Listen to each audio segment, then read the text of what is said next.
I think that was the cool thing of hero bans. I feel like we saw a bunch of comps that I have never seen before in competitive play. Like Falcons with their like Diva May stuff. I was like, is this real? Like, it's sort of working. Like it wasn't that bad. I mean, they lost on Shambali, but it was competitive versus Crazy Raccoon playing Diva May. LGD have a comp that they are known for. You guys can probably know the 5 heroes which they're known for. Could even beat Falcons on it, I reckon. Yeah, and they didn't touch it in scrims. And it was actually kind of like, in a way, LGD got super lucky with the meta read, or the meta roll, because their comp actually just rolled at the last second into actually super viable again. But I don't know, it felt like this was like a team that was like trying to do too much. At times, you could see this team's insane, and at times they look lost. I hope so, man. I honestly hope the OWCS format becomes this. I think ENCE is better with hero bans. There's a reason I was advocating for this like 2 years ago, or a similar type of system where there's actual player agency involved with bans, because it just blows up the old world of like every second of the game has been pre-choreographed. As soon as like you start to reward that flexibility more, put bans in, you reward their flexibility just like 10%. Suddenly they're a top team in the world every single time. And I think there's no question about it. So the losers, you know, I mean, we're looking at them.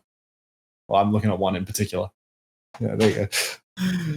Jeez, Hunter, tell me how you really feel. I didn't think we did that bad.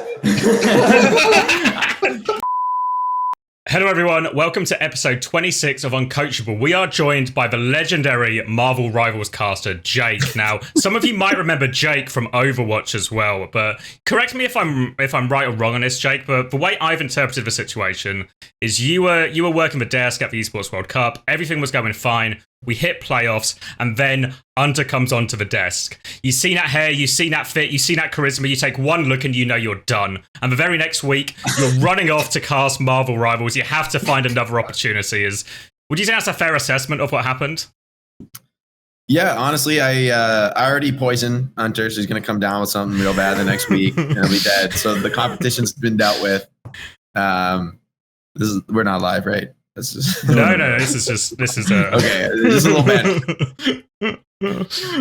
Had to double check that. Unbelievable. Well, as you might expect, we're finally getting around to recording our Esports World Cup episode. It was about our normal schedule for getting these things out. We always say to each other beforehand, right after the event, like, it's going to be so good. We'll get this one out right away. Really capitalize on the hype coming off the back of the event, all of that. So here we are 2 weeks later, ready to cover everything. So I guess the best place to start is actually how we found the Esports World Cup itself, kind of as an event, as a venue. I think probably for a lot of us, first time in Riyadh. So do you want to kick us off, Jake? How was it for you? I mean, I thought the event was like run really well. I mean, it was a little tough in a way from, at least for me, since coming from LA, it was like a crazy time zone shift, like 12 hours, something monstrous. But the event, we like ran it pretty late. So we like started late and ended late, which is I think for broadcast, but also in Riyadh in the summer, I wasn't super stoked to go outside at noon. So yeah, I mean, from my perspective, everything was run super well, at least on site, like all the talent stuff. They took care of us well. The scope of the event was kind of crazy. It was like eye-opening for me. I don't think I've ever been to like an esports only event that was just that big, that they had like put that much into the whole event and having people come out with their kids and their families and like I mean, that was the crazy thing. Like walking outside, there's just like all these families and kids. Even when it was late at night, it got a little cooler. Just walking around, enjoying it. It was like a festival of gaming, you know?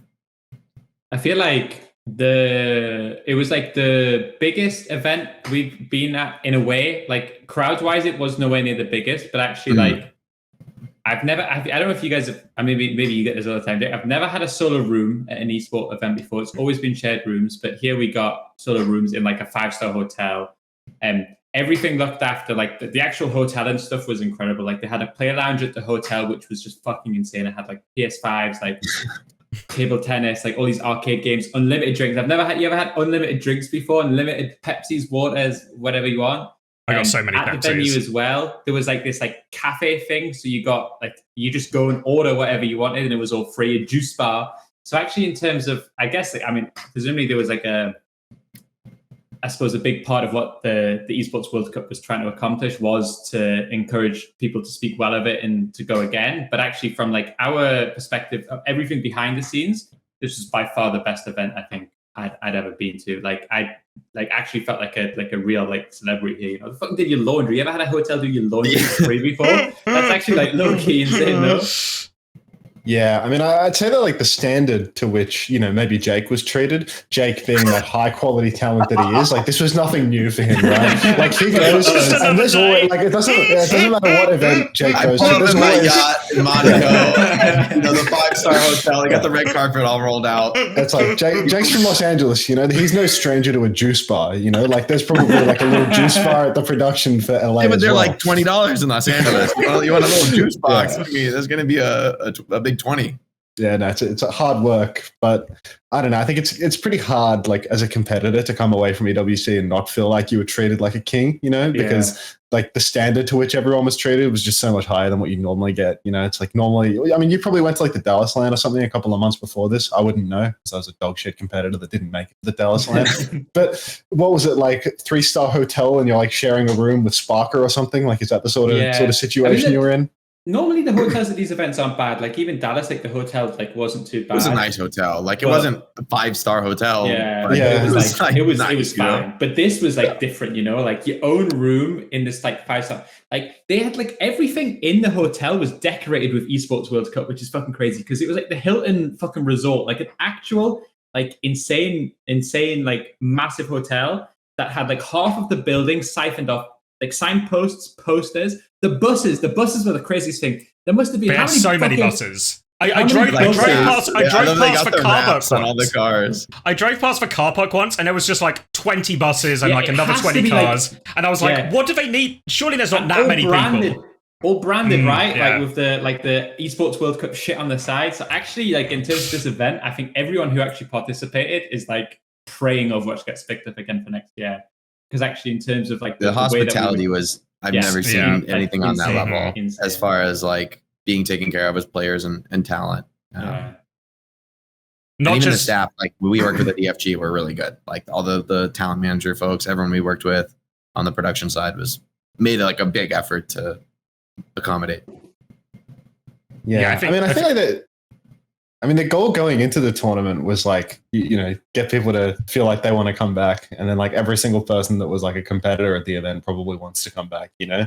I don't know if there's like different games where they're more used to this like high quality treatment or something. Yeah, I was thinking anyone coming from like the Overwatch side or any other title that is not like absolutely primo, best in the world game, best in the world team, they're probably more than happy to go back there next year. You know, I think they've like genuinely accomplished their mission one way or another. Because I mean, the bigger issues are probably like whether or not people were watching the games. But from a competitor side, I think everyone that went wants to go again. Like, I think hospitality is always a big part of the culture anyway, right? And I think everyone felt that. And I think it's like worth saying it wasn't just like the hotel staff or the catering staff or whatever, like the actual people working the Overwatch event, like the admins and the talent managers and all of this. I think we're really top drawer in terms of looking after everyone and making sure everything was there. So, yeah, really no complaints. Yeah. I mean, I was kind of surprised. 3 massages at the venue, dude. That's fucking. Wait, I wasn't allowed for massages. I was told no massages. I was told players only. Players only. I was told. Max didn't miss it. Right? Massage blocked. I actually didn't get one in the end. Massage. Yeah. For all the shit that I was saying, like every single day about like how can I book a massage, this, that, the other. I mean, I just didn't find myself at the venue very much, you know, like in that area, you know. It was like if you're sitting around in the player lounge, you can book yourself a massage. But like I had other shit to do. As talent, we are a little more busy throughout the day, or like I was busy getting some sort of plague from the production team, you know, like some guy's coughing next to me. I can't go give that to a poor masseuse backstage. Like that would be a disaster. So yeah, there was a lot of like free stuff on offer at EWC. I mean, the tricks and stuff was insane too, right? Like there was like a list of like 20 different activities that you could sign up for, and they would cover it. So I think Max, you went to like the desert on like a safari. People played like various like sports or whatever, and it was all for free. So actually, it was fucking crazy. Just on the topic of those activities or whatever, because like, so initially you were given this spreadsheet or like this, it was a spreadsheet like linked to a PDF that told you like there's all these free activities you can do. All you have to do is sign up and we will send you on an activity. And it was like you could go karting, you could go ziplining, you could go tours of markets, you could do all this different stuff, right? And I saw this list initially, and I was like, "Holy fuck, guys, we're losing, right? Like we're not making fun of this tournament. It's like we're losing, but doing as many of these things as we possibly can. But it's like no one wants to sign up for an activity until they're out, right? Because everyone wants to like, even when we're losing, we still want to lose with a little bit of dignity. So I'm like, okay, this is the third day. We're going to have lost by here. I'm going to start booking activities for here. I book an activity for the very, very first day that we're knocked out. We go out into the desert, and the Korean guys are loving it. They're like, as we're driving through the desert, like through the sand dunes and stuff like that. They're fucking loving it. It's like a once in a lifetime opportunity for these guys that are just glued to their chairs in their bedroom any other time. So they've never experienced anything like it. They're fucking loving it.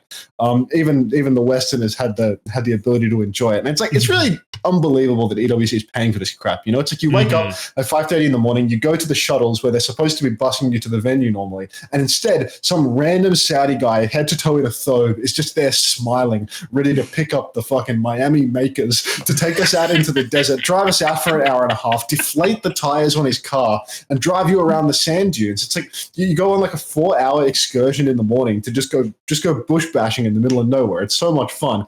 And then as we're driving back, it's like EWC must have had thousands of people through the hotel. Like there are so many titles going through that hotel. There were hundreds there for Overwatch. We were one of like a game in the middle of the tournament.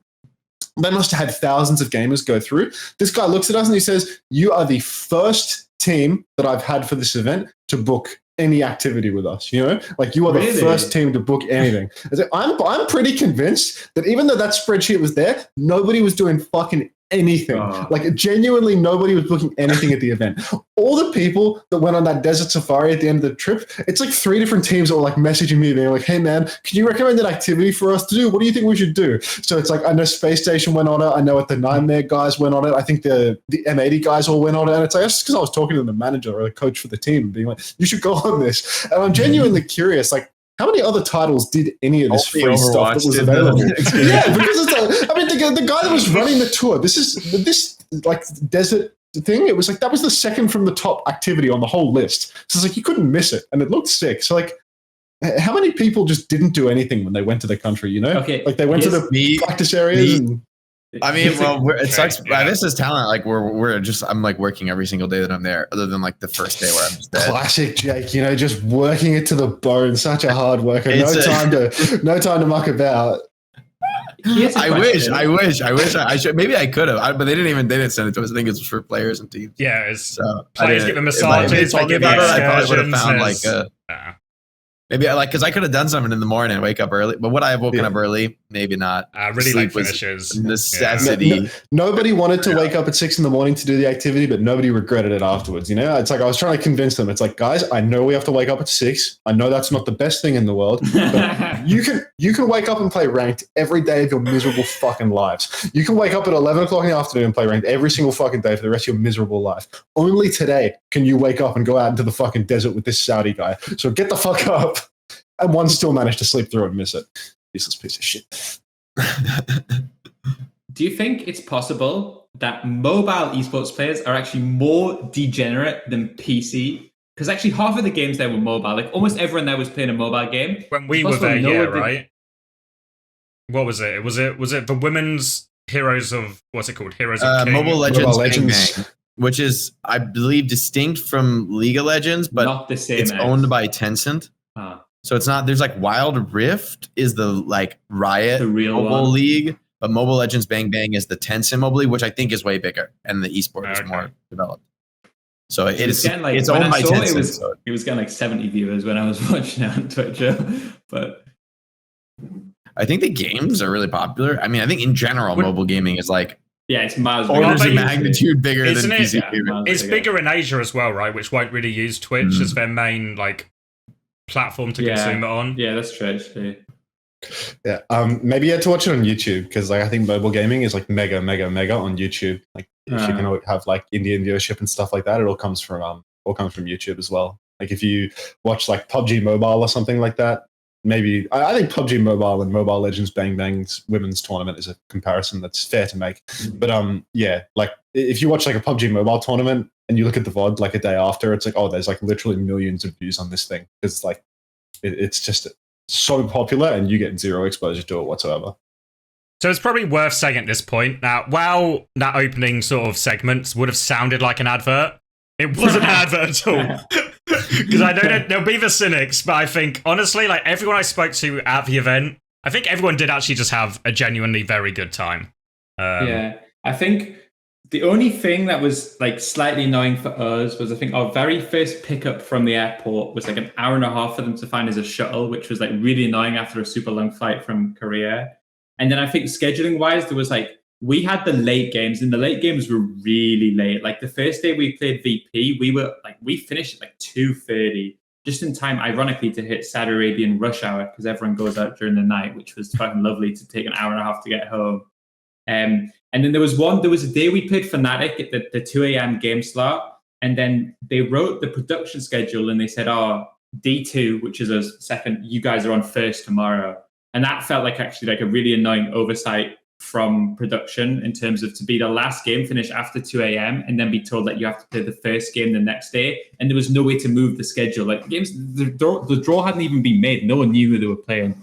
There was no reason I think that you couldn't just have like, I don't know. Presumably there's no reason you can't just say, instead of playing second, you're playing first, even though like, no one even knew where they were playing. But apart from that one, which was really annoying to play that late, I was pretty fine, actually. Like, I think that I was expecting more technical difficulties too. I don't know if that was just my bias from like Saudi E-leagues and stuff like that, where there was like almost like relentless, like 7-hour pauses between every map.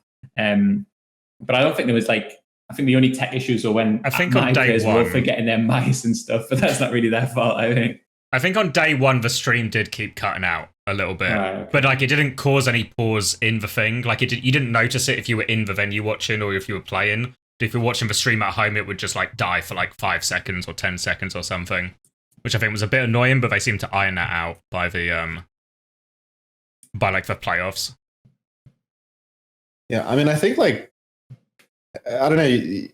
I was expecting this event to be like Saudi E-Leagues in a sense, you know, not 1-to-1, but like, you know, when I went to do the Saudi E-Leagues in November last year, and it was just like a laughable string of like production errors. Like people are like pausing for hours on stage because the internet connection isn't stable. There's a kid doing the adminning and he's 7 years old and they click the restart button on the server in the middle of it. Like all real things that happen, by the way, Jake, just in case you're wondering. But it's like, I was expecting some like real Kappa shit, but then like it turns out that they just imported like 100 million workers from like EFG and whatnot to run like the entire show, and it was just like a totally different experience to SEL. It seemed like there wasn't so much of an emphasis on like the Saudi production. Like instead, they just imported everyone for every job at the event. I'm gonna kill my dog. Excuse me. The amount of staff at the event, by the way, even when you was walking around the venue, I swear there was more staff than actual fucking customers, you know? Like, I don't know, like, it was actually fucking insane how many people were, like, working there. Even just, like, showing people around or, like, I don't even know what they were doing half of them, but they were there.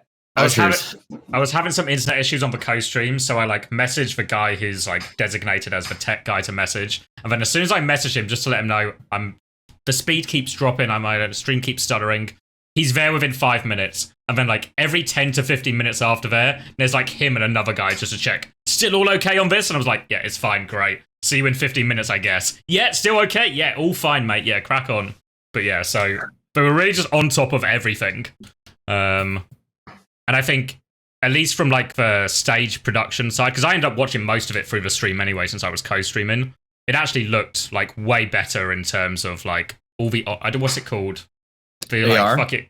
AR? Yeah, augmented reality, yeah. where they have like the effects on stream that don't exist in real life. Yeah. Obviously, I only really seen that in like Dota before, but it looks the part, doesn't it? Yeah, I saw it because I watch Dota like all the time too. So the Dota tournament was just before Overwatch, and then like Roshan is like the boss or whatever that you fight for something in the game, and when it dies, you get like the big Roshan on the AR like keeling over, and you know like a lot of exciting, you know, AR effects on the stage, which I think is like, it was super cool. I liked even on the desk, like our segments, we would like start at the back of the stage and then we'd like walk forward, but on the screen we're like kind of walking through a wall of like almost like smoke from the AR as the Esports World Cup frontage like spirals away. It's like, all right, that's pretty sick actually, having the whole LED stage and everything. From a production standpoint, it was probably one of the coolest setups I've been a part of. And not to move us on, but I feel like also the viewership would then also be something that we should maybe touch on, right? Because I think the viewership was actually, especially for the group stages and stuff, was like incredibly low, right? Yeah. Like 5 or 6K until 20,000 people managed to find the last day somehow. That was really good of those 20,000 people to tune in. I guess ultimately the question would be like, I feel like the cope for them would be that I think whenever you do a new event on the new Twitch channel, your viewership just gets absolutely fucked, you know? Like when Face It Overwatch started to do it and Face It, they got like 4 viewers, it's because no one knows it, you know? Like you actually need like an incredible amount of like promotion to be able to do this. So I guess that's one thing that over time, as more people know the EWC _gold _2 _Overwatch, like as more people have that account followed, then in theory that should be less of a problem.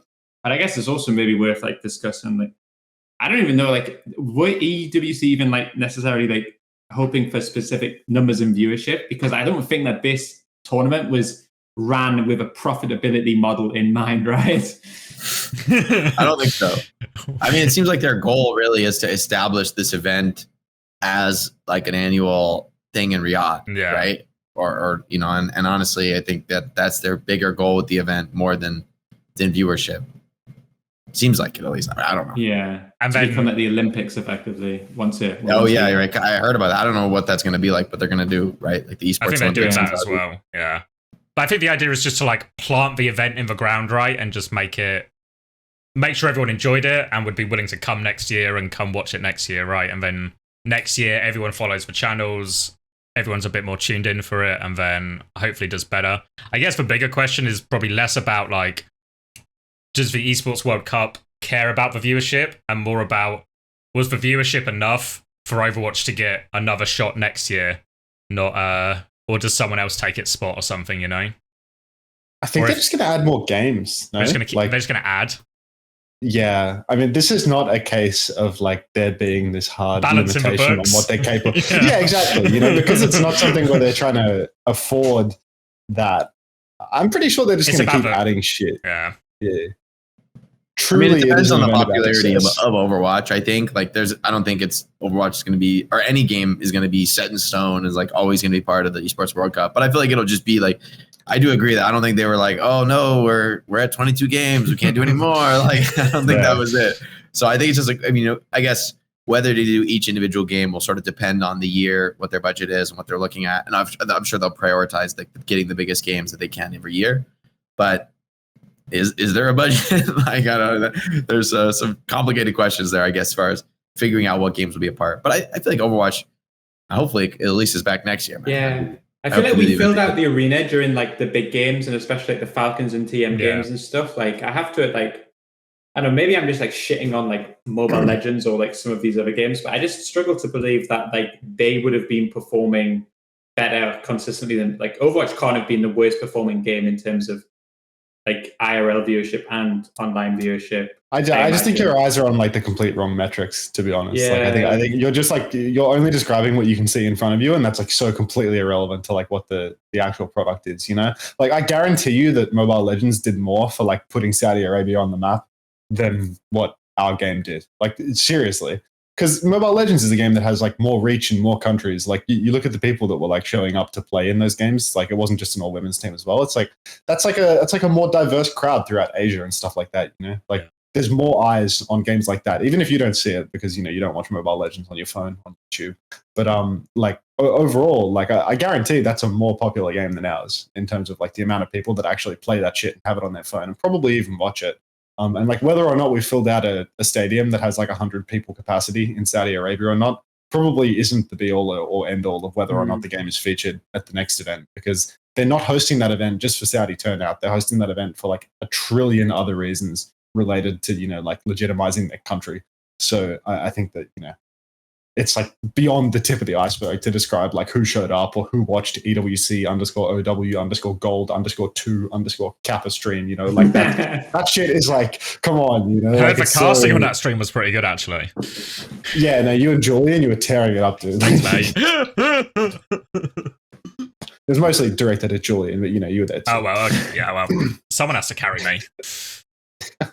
Should we talk about, because I feel like one thing that a lot of the players I spoke to at the event said, which I didn't really get because I was just watching online, was that when they were playing on stage, they said it was probably one of their most enjoyable experiences playing on stage, especially if they got one of the matches where they played against a Falcons or a Twisted Minds and they got to play like the villain essentially versus the Saudi team.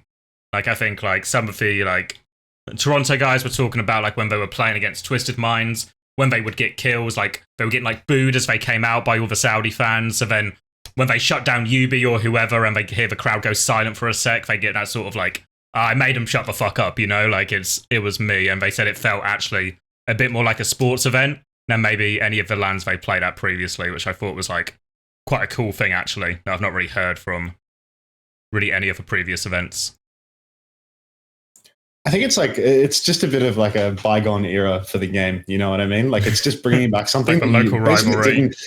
Well, just something that you didn't really get to experience as a competitor in Overwatch if you weren't playing in Overwatch League in like seasons 1 and seasons 2. You know, like regular LAN matches where you'll have like basically just like lots and lots of opportunities to play in front of a crowd of some size. You know, like lots of the teams that were at this tournament, like you wouldn't see them at big LANs otherwise because you wouldn't see a 16-team LAN like ever. You know what I mean? A 16-team LAN in front of a crowd, especially like that never happens. That doesn't happen in Overwatch for like I don't know how long at all. It's like a massive, massive period of time. Like the players that were playing on stage here, like many of them just never got that exposure. They never got that chance, you know, even in Overwatch League in like the final years, if you were on a top team, half the time you'd wind up playing at the University of Hawaii, you know, like you wouldn't get the same experience at all. So I think like this gave people a chance to play on stage in front of people, which is something that you wouldn't get like very often at all outside of like basically your Dallas major lands or whatever, where maybe the rivalries, they still exist and some of these teams are there, but there's no home crowd at those, you know, like. I feel like X's, what you're saying is also true though. Cause I remember like when we did Dallas, like the crowd's just nice, you know, they kind of cheer for everyone. They just like Overwatch. Just bunch of rack attacks, just like, and then, so there was I remember like,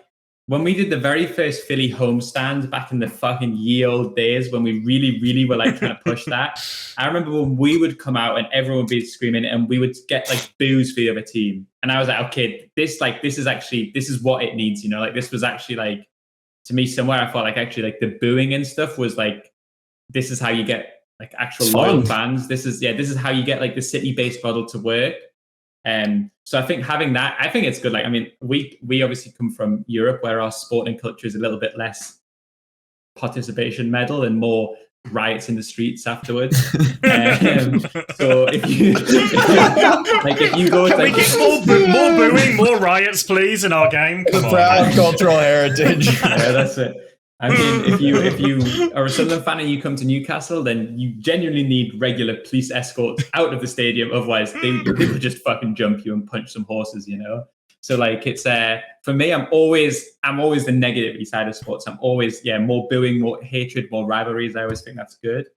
So I like that the people that did get booed also enjoyed it. I think that's kind of like a good sign too, you know? Yeah, I mean, do you remember like that? There was this homestand for Washington, I think, way back in the day, where I'm pretty sure Washington got like reverse swept at their homestand, or I don't know if it was a reverse sweep or they just failed to close out at map 5. But I remember watching that online. It was like one of the best viewing experiences ever for Overwatch because like, you could hear the crowd. The crowd was so rabid for Washington. Every time something good would happen, you could hear them screaming through all the casters' mics, through everything. Like you could genuinely hear the crowd through the stream, and then they got 5-man shattered or something, or 6-man shattered, and they're all just on their asses, and you hear the crowd go dead silent. And like you can hear the agony, you can hear the physical pain as Washington successfully gets reverse swept in a team that just can't win a goddamn thing. And they're about to win it with the home crowd advantage, and the power of the home crowd couldn't make the Ryan put his fucking shield up. So like, it's just like, it's such a better viewing experience when you can feel people's pain, dude. Yeah, those first, you were at them probably, Jake, those first 2 or 3 homestands that we did, I was like, oh my God, this is actually working. Like, I remember actually like being there and being like, oh fuck, I'm actually bought in. The problem was Washington, COVID only gave us like 6 weeks of the season. I swear I went to Washington homestands 4 times. Like they had so many fucking homestands. So by the time you got to the 3rd Washington homestand, no one was in the fucking crowd and it was already fucking cooked. But I remember our homestand was like fucking insane. The first one we did, it was the same. Whenever Carpe was hitting these like clutch moments, the crowd was like they were so Philly pilled, obviously, because you're in Philly, and it was like, fuck, this is actually like a real sport, you know? Like this was, those were the fucking glory days, dude. it's an interesting conundrum, I think, for esports, because there is that incredible energy and passion from the fans, but people are just so accustomed to a model of like one big tentpole event per year that you go to. So like, and like, I think every game is kind of like this, where like there's like that one major Worlds or TI and Dota. I guess Counter-Strike, I think is that's in a lot of ways, because it's like there's no Yeah. like one major event. Like there's a bunch of big majors, you know? And yeah, I guess it's like an interesting problem to get over. Like, how do you successfully run a live events business, especially in a world post-COVID, where in general, across other sectors, like the live events business is very different than it once was. I think also maybe in Overwatch you don't get the same like Counter-Strike's maybe the example, right? Because you go to like they had that Brazilian major, right? And it's fair to say the Brazilian fans were pretty anti anyone not Brazilian and let them know about it. You might go to a major in Denmark or something and suddenly like Copenhagen Flames and Astralis have got like the big support, but there's maybe not quite that same, there's not like the Danish team or the French team in the same way. And there's at least like Twisted Minds kind of are the Saudi team, even with like a couple of Koreans, you know? So I don't know where else. Falcons were the Saudi team. That's true. People loved Falcons. No Saudi players whatsoever, but that didn't stop them. They were super Falcons. Hey, don't forget about Majed. Don't be sleeping on him. He wasn't playing most times I was watching. The Batman of Riyadh. Unbelievable. That was like actually so unbelievable seeing Majed walking around that event, dude. And it's like he goes outside and there's just rabid fans all over him all the time. And it's like, how many maps are we going to play this tournament? 1. How many maps are we going to win? No comment. He's in a tough position, so I have empathy for the guy. I think he's a good player. Yeah, I don't have too much empathy for him because I'm convinced he's the richest man in Overwatch. He's doing all right, you know. I don't think he's... I'm sure financially he's doing fine. There's no need to feel sorry I'm for sure him. all the Falcons players are doing okay. I mean, Falcons, did they already win the club championship? Is it over? I mean, they had such a ridiculous lead. It's like a crazy I was just like, advantage. when I saw the leaderboard before Overwatch, I was like, oh, Falcons with a 2,000 point lead on second place. Who has 1,000 points? How can they possibly not win? You know, the thing about that whole Esports World Cup model with the club points is like, it's good to incentivize orgs to buy in and sign a certain number of teams so that they can get involved and they can get these like, you know, disproportionate prize rewards. Like, you know, you invest 200K, you get 400K spat back out at you, basically something like that. But at the same time, they're like, the illusion that there's any form of competition in that tournament is just absolutely fucking laughable. You know, like you've got to talk about it and be like, you know, this is the club point system. Who could possibly bring home that trophy? It's a pay to win system. You know, the more teams you sign, the higher your chances are that you're going to fucking win. No team except for Falcons is signing like 22 rosters at the tournament to make sure. But Falcons is just like, we're going to get club points from every fucking title at this event. We're going to put so much money into this that it's physically impossible for us to not hoist the trophy at the end because we're the only org competing in every bracket. So it's like, it's a little bit silly there. Do they even wire the money? Do you think, like, do they even get a prize? Do they even bother? The Saudi government pays the Saudi government for the winning. No, isn't Falcons a private not owned investor? by the government. No, it's a private investor. It's just like a very wealthy individual who loves esports and wanted to buy a team for every game. It's nothing to do with the PIF or whatever they're called? Not Falcons, no. Not as far as I'm wrong, but I believe they're owned by a separate entity. Oh. I mean, it is a Saudi Arabian like individual company. Yeah. I thought they were owned by both parts. But it's not the PIF. Oh, okay. I feel like that would be actually a problem if the tournament organizer owned the team. That would be a conflict of interest. I think. I don't know. Well, what you need is every org to have a team in every game, right? Because then it would truly be like an even competition. But then I feel like at that point, does anyone remember like what's it called? Was it CGL? It's like there's too many orgs actually, like by a lot. If you think about every single org who has a team in every game, right? So what was it, 16 teams for Overwatch? I mean, even for like Apex, was like about 40 teams? Like they had 2 groups of 20. Could be wrong about that, but that's what I believe it was. It still was but I think there's more than 40 total orgs. Actually, maybe it's about 40. I don't know.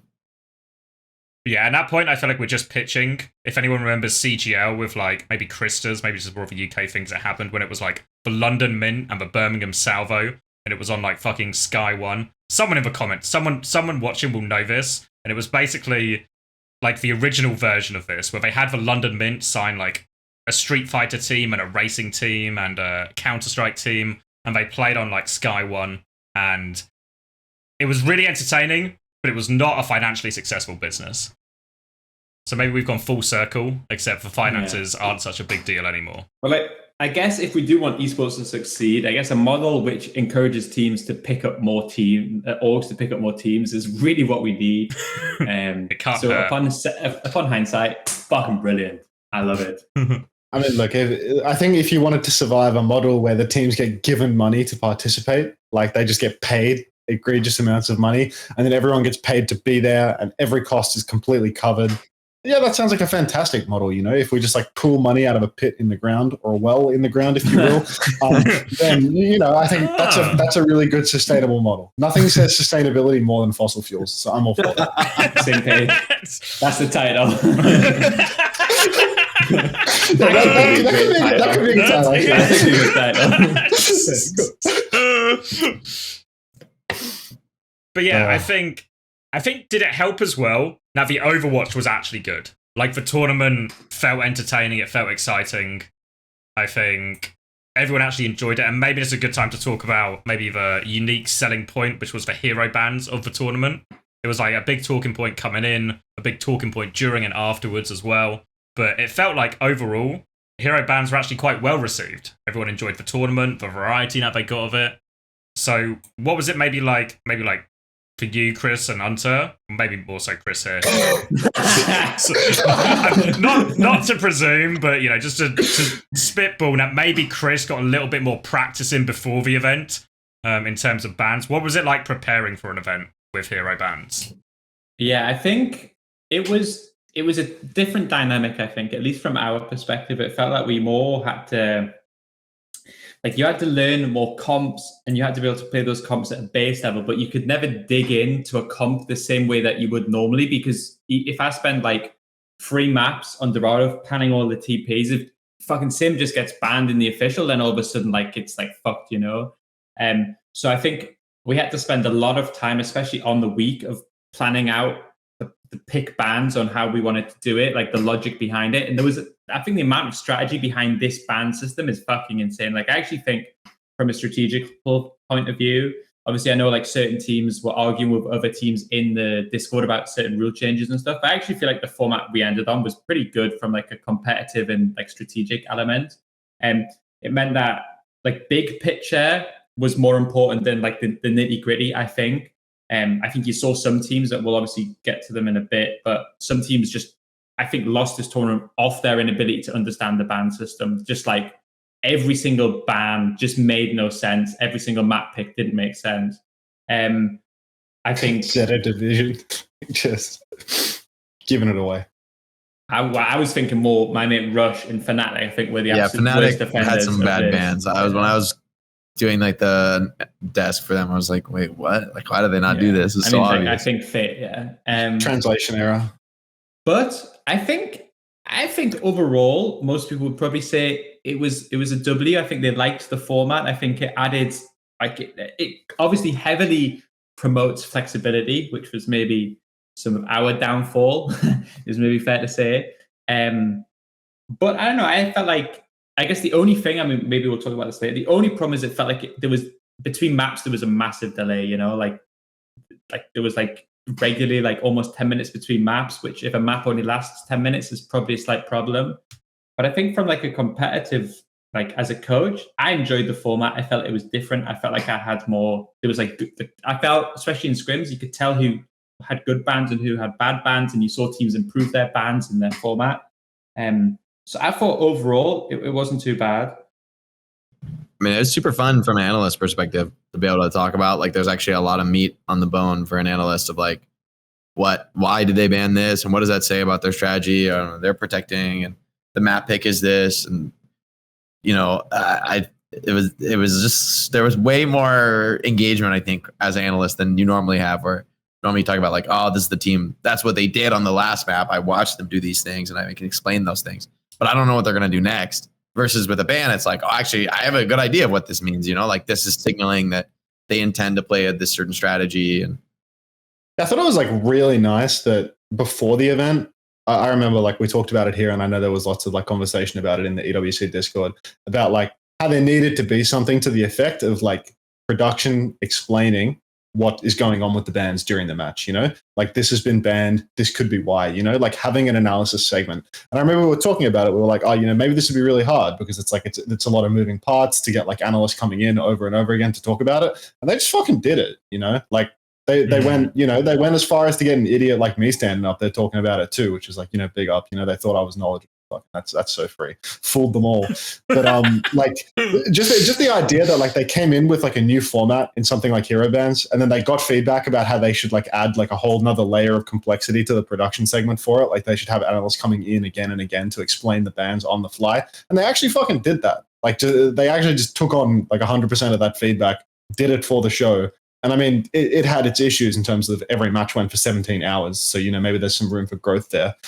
Maybe you put the analysts on a timer and then you shoot them in the head when the section ends. But like overall, like I thought it was pretty good. Like it was, it's like insane that they actually took that on and did it. I think most of the delay comes from the competitive side versus the subs, right? Yeah, the subs is what screws it. We're talking while they do stuff under, because as soon as they're done doing stuff, Puckett will get the message of send the game. Like, so yeah, fair enough. We're actually. here to it's just like, waste time because it needs to be wasted. Yeah. The time needs to be wasted. So from a production standpoint, I thought it was handled really well. I think the only question is, would you sacrifice, like, I guess the original system that I had advocated for in the past with this in mind was that the bans be blind, which would also prohibit something like a protect, which I thought was one of the most interesting, like the fact that a ban protected other heroes in the same role. I thought that was super interesting. And that only is possible with sequential bans. But it is that was the sort of concept that I had thought of for years of like double blind bans with potentially also you can't change your roster, but that maybe is like too extreme and screws over certain players too hard. So you basically like have to have a 5-man roster, or there's like no point in having subs if you don't know what they're going to need to play. You need to be like Toronto and just commit, which, you know, for better or for worse. Yeah, I mean, it didn't feel that bad when I was watching on the co-stream. It didn't feel like we were waiting ages, you know. Like the hope is that the analyst segment, we have stuff to say that's interesting, that it is in fact compelling enough. But there's also the shut up and play argument, which is a compelling argument. Because when I watch OWCS Korea, because obviously they always do it from a LAN environment as well, and the Korean teams, obviously, loads of them do employ a system of like, oh, we're going to Midtown, time to change our tank for no reason. So there's subs are happening all the time for sometimes arbitrary reasons, but sometimes on both. Like lots of teams have this system and have working subs, you know? And it's the same thing that happens, you know, like OWCS Korea, I'll watch 3 games and I'll do a 6-hour stream. And that's a best of 5s, you know what I mean? Like it's the subs that add it up, and that already exists in OWCS Korea. And actually, even if we did this at, like, say, the Dallas Major, I imagine those breaks aren't massively different when subs are involved, you know? Except there's probably more time to fill with it. Like the problem of how it goes is like the format was you get a minute to choose map and side, then you get a minute to choose first or second ban, then you get a minute to choose the ban, and then your opponent gets a minute. So there's 4 minutes. And then after those 4 minutes, if you want to make a roster change, you can do it, and then the subs, and then like they had a problem where some players in Overwatch like to play with armrests on, and some players like to play with armrests off, but they didn't have chairs. Multiple every chairs. single time, just a guy with a fucking drill was taking out the armrest, and next map I was like, "Oh, Spark's coming back in," and the fucker was drilling it back in again. Like this, was it like a pit crew? Yeah. So this is a pit crew problem. But you've seen the F1. Look how fast they change those tires. You're telling me they can't get the armrest to that same turnaround? They have 50 fucking buses, and they only have 5 chairs. Like, I don't know how the fuck that's possible, but that's how it was. But there was also I'm sure that's something they'll fix for next year to have I'm sure. The same, like another set of chairs, no armrests. That's it. But it was also like, if you wanted to go to the toilet, the admin's like, go to the toilet now. But it's like, most coaches, I think, needed to like communicate with the players during the ban phase to to get like a second opinion. So you would talk to the team. I would be sat there with my headset and I'd be doing the bans. Oh, they've banned this. The spreadsheet says you should do this. Has anyone got a problem with it? Blah, blah, blah, blah, blah, blah.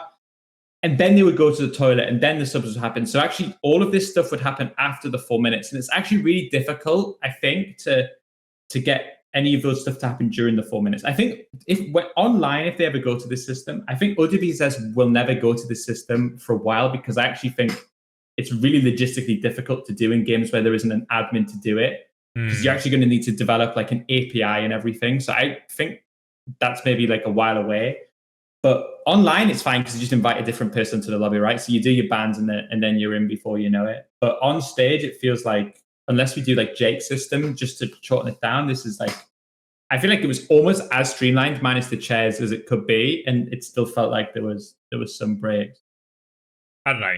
I don't know if it's one of those things where, because it didn't feel that bad to me, but then I guess I'm also co-streaming at the same time, so I'm sort of maybe a bit more engaged than a person who's just sitting there and watching it, you know, and just waiting for it. Whereas, I'm like the most biased possible person. I'm like, it's great. I love having time to talk about how the game's going in the middle of the match. I feel like the main reason it was good was it gives everyone a narrative, right? Like, I think if you just lose close maps because your fucking like Lucio beat timing was poor, it's really difficult to like see that as an analyst and then like communicate that. Whereas if all you need to do as an analyst now is just talk about the bans and the maps and was it a mistake or was it good, actually, even if it is like less analytical, the narrative is way fucking stronger. And I think it lets the casuals like really lock into that. And it's like, they're banning fucking Ash. Are they fucking crazy? Like there was one or two like bans and maps which like looked so obvious to teams that they didn't do. And that actually was a way more powerful like narrative tool than you see the way that their backline splits and ult fights it's just not good enough, you know? Like, and it's like, good luck trying to like fucking see that from POV, translate that and then communicate it. So I think that allowing it probably makes like coach's life's hell, because if you're the losing coach, like fucking Rush, you're just going to get absolutely fucking tortured by the fans. But maybe that's what a real sport should be, you know? That's what happens in fucking real sports. So the team plays value is playing the coach. So why'd you take that? We shouldn't have taken this guy, you know, put him on the bench. Like, why have you substituted this player? Why haven't you substituted this player yet? Or why have you picked this player for the starting lineup? You're an idiot. Anyone could see it. Yeah, exactly. That was way more fun, actually. Like, you could watch Peps like just fucking throwing their tournament life away, and you could like just hard flame them for it like mid-series, you know, before they've even like loaded into the map. Like, as soon as you see their very first decision around the bans, it's like, oh, they're idiots. Like, they're actually they're doing it again. They're doing it again. And it's like, I just can't fucking believe what I'm seeing here. I think like the room to talk about that on the broadcast, like, I mean, it felt good, like from my POV, standing there talking about it, but I love talking and feeling good about the fact that the French are going to lose. So like that's just me, you know. Like I do kind of wonder like what it was actually like from like a regular viewer's perspective, because like I don't know, a non-hardcore viewer as well. You know what I mean? Yeah. Like someone who's just like, we only have. I don't know anybody like that. Anyone know any casuals? You got to ask one of the 3,000 people that were in the Twitch chat for the event and see what they thought about it. You know, like that's the sample size that we need to poll. So the hero ban side of it, I think, very much enjoyable for anyone who wasn't a coach actively shitting their bans away. The flip side of this, and maybe this was the biggest criticism of the tournament overall, was some of the rules in terms of the tiebreaker and the draft system within groups. And that was probably the only thing that sort of stood out, as a lot of people didn't like it, right? And maybe some of the single-elim people still felt we got robbed of maybe a few matchups, right? Like, there's a lot of questions maybe left unanswered. So we can maybe start with the tiebreakers, because obviously, Chris, you were the benefiter of said tiebreaker, I guess. Ultimately still getting second seed. I think if it was a traditional format, we were also second seed for what it's worth. Okay. Yeah. I mean, I think the tiebreakers was weird, because I think when they designed the rules, they designed it to only break two-way ties. Because head-to-head is a really, really traditional way to break two-way ties.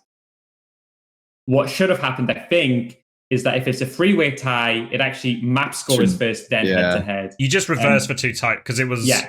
So for anyone who doesn't know, the original tiebreaker was head-to-head, but that obviously only works in one team versus one team. Once we got to a three-way tiebreaker, they did map difference, but only if the teams are involved in the tiebreaker, which meant... It's just still considered head-to-head. That's the thing. It was just like, in the event of a tie, it's head-to-head map score. And if there's three teams in a tie...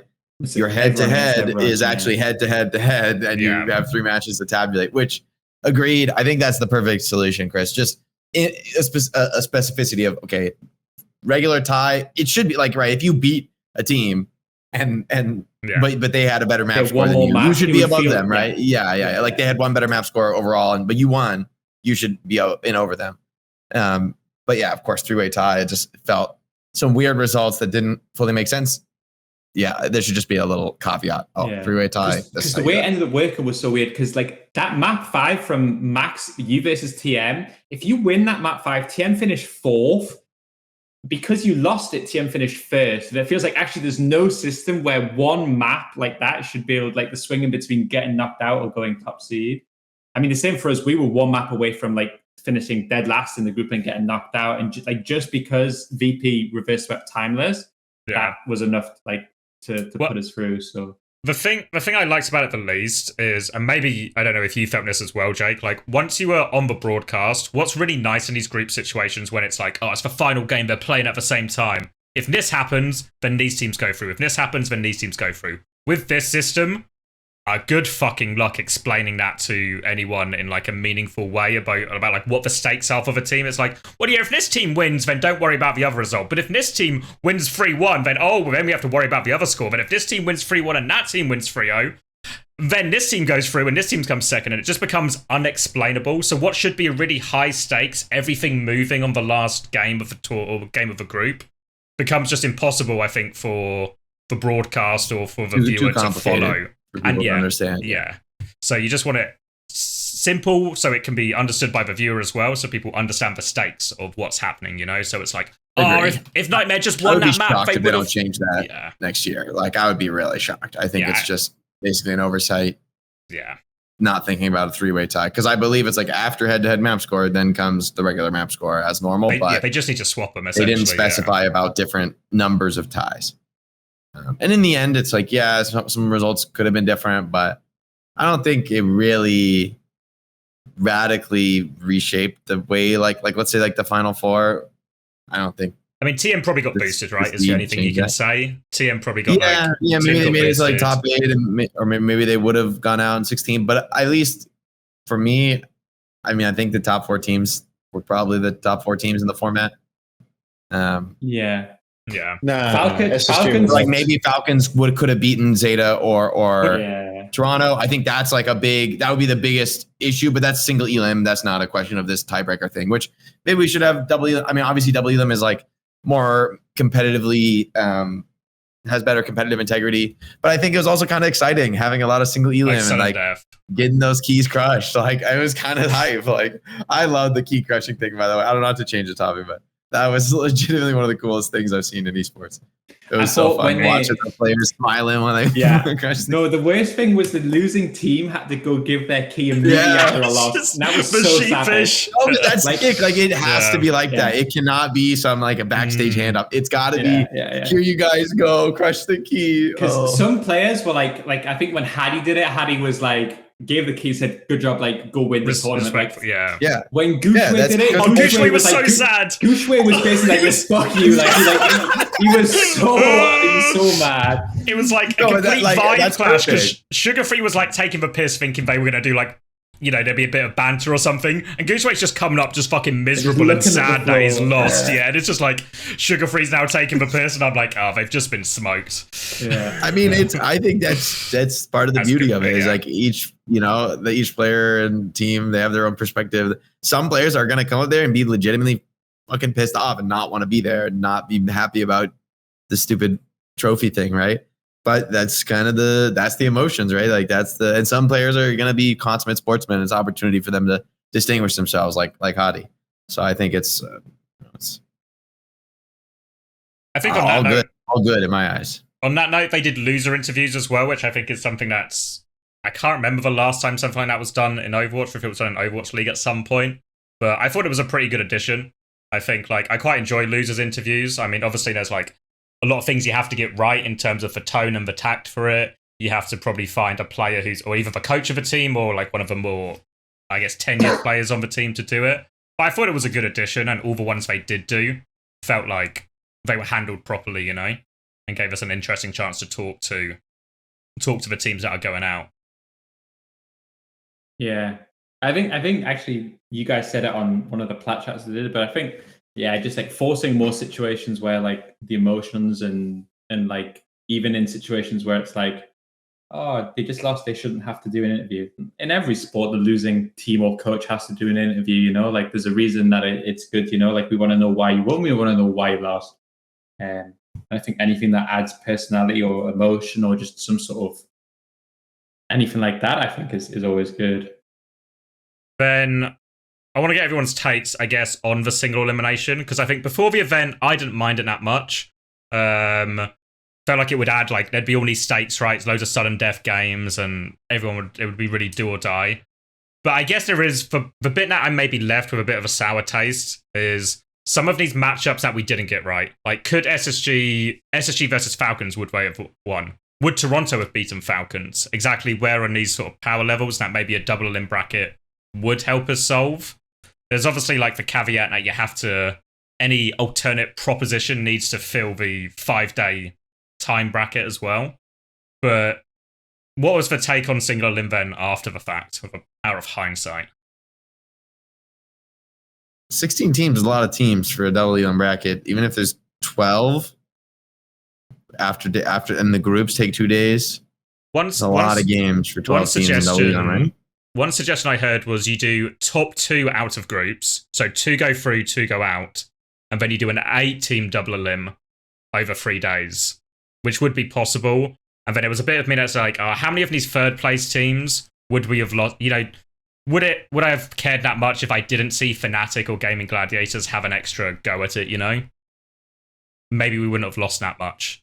So maybe that would have been like, with the power of hindsight, that would have been better, but maybe hard it's like more games for the top teams, fewer games for the team. Like, let more teams get eliminated faster.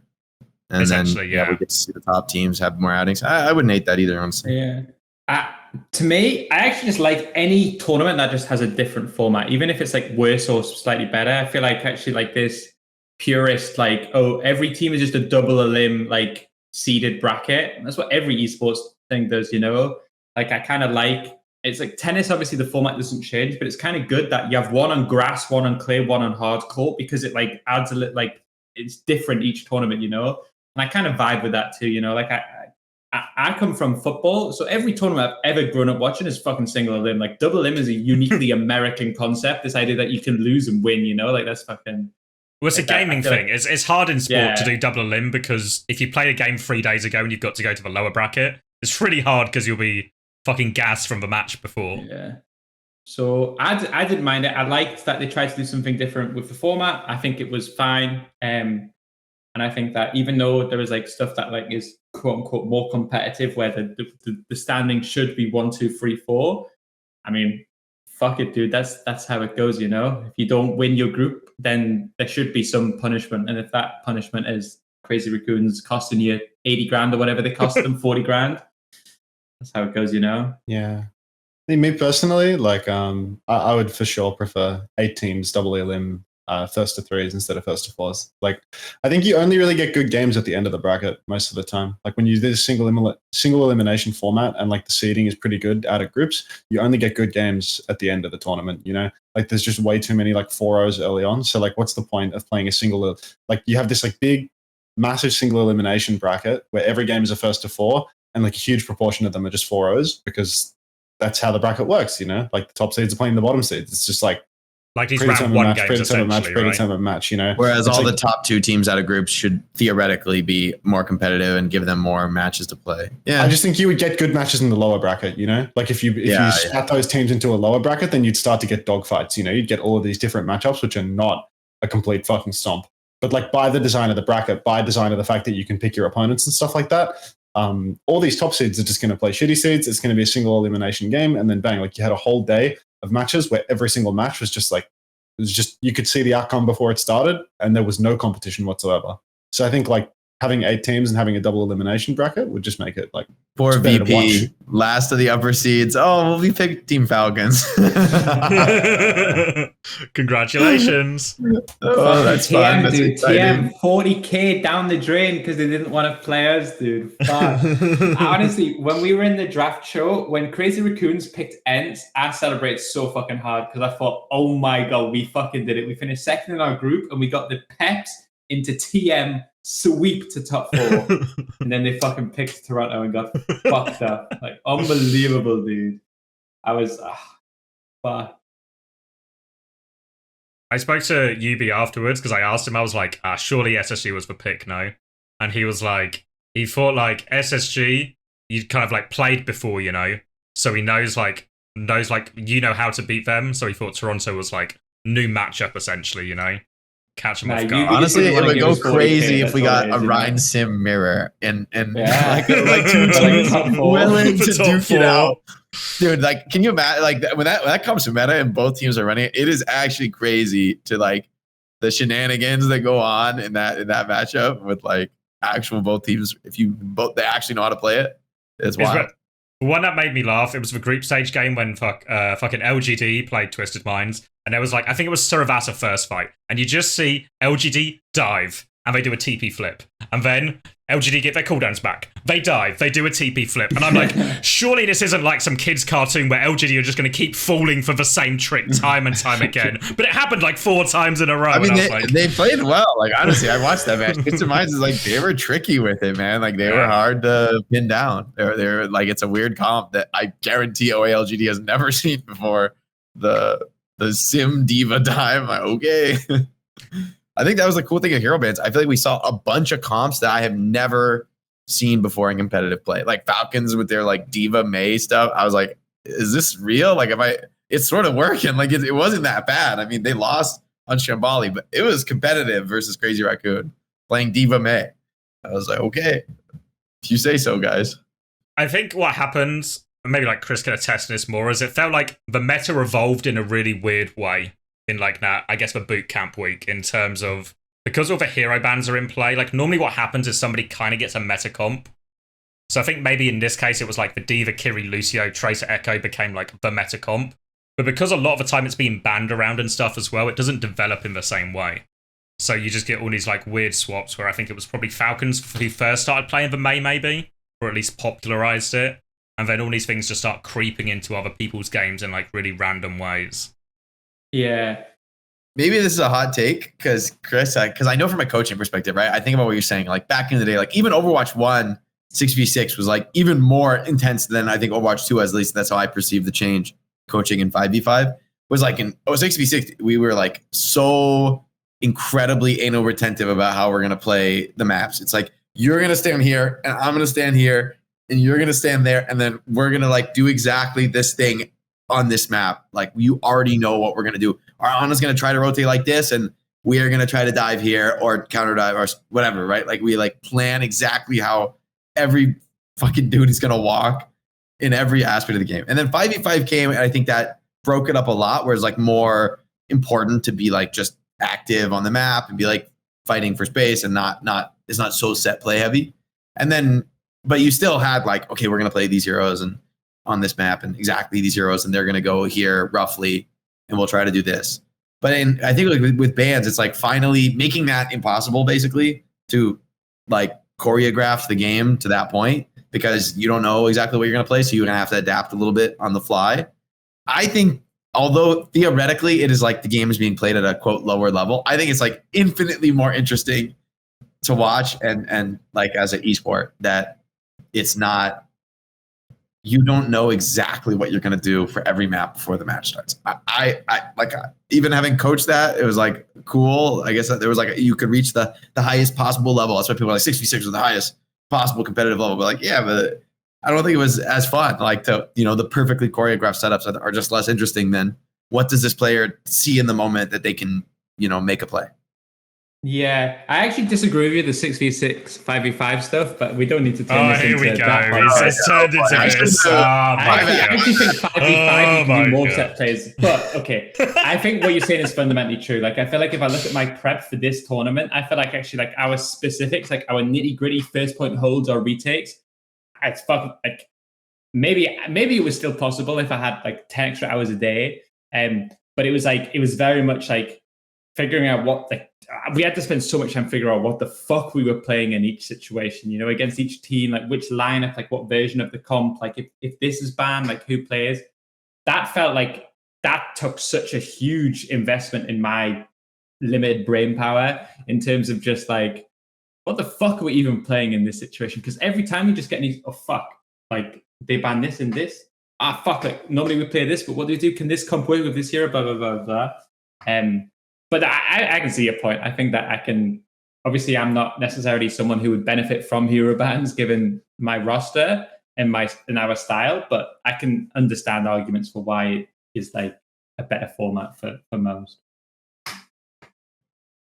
I just like seeing. I think that like in the end, sometimes we're really lucky, and there's a meta where there's like 20 heroes played, and that's awesome. And I feel like they've actually hit that a few times in Overwatch 2, in terms of like what the end game meta at the tournament still has like a lot of different stuff. Like I think we saw that at Dallas, where like they're even with Malga, but then Ball ends up being good. Like they're playing Hog, like like oh my god, the end game meta is actually diverse. But historically in Overwatch, that is like Overwatch 1. That literally never happened to my recollection. Yeah, I literally don't think it was ever the case that there wasn't a mirror match meta in the end. Like 100% of the time there was, from my recollection of Overwatch 1. And I think the hero bans is basically making that impossible. It will never happen again because it changes every game. You can't set a comp and forget it. I think ironically in 6v6, before hero lock, it was actually the meta, the end of GOATs just before they roll locked it, where you had teams that would play GOATs, teams that would play triple DPS, and teams that would play Sombra GOATs. You actually had the closest to some sort of fucking rock, paper, scissors that we ever had. But yeah, I mean, you're right. I think that... yeah, I agree. I think that any team, like, I mean, we can start to like talk about the specific teams in a bit. But any team that was reliant on one style did not succeed in this tournament. Like, it was really, really impossible. It's not viable to have one style, I think, in this. Yeah. I think even for like you guys did a lot better than you might have like 2 years ago with playing all of the dive comps with Psycho and like, I think that was a huge deal. Versus in terms of like how easy it is to play against a team this tournament. Like if you're a team, even OA LGD, I feel like just like being like, they didn't really play that much Winston dive, but I think as much as it would have been cool to see them just force Winston dive, it probably would have been really hard because they would be having to adapt to bans every tournament or every map. Should we start hitting some of the teams then? So normally post-tournament, we do a bit of a winners and a losers. So I think the actual tournament itself, I think we're all probably in the winner category. But when we get to some of the teams, it's fair to say some did better than others. Should we start? We'll start with an easy one. Crazy Raccoon, winners, right? The system probably buffed them. The gap seemed to get bigger, maybe between them and the other teams. I don't know if there's a debate of like, did Crazy Raccoon get better? Or did the other teams drop off? Like, did we see maybe some of the other like Falcons or something fall off compared to last time? Or a Crazy Raccoon just, I mean, Hunter said on the desk, right? A start of a dynasty, maybe? So is this just... Jake actually said that, like, before I said that. I was just ripping off his incredible lines. Credit where it's due. Thank you. Andrew.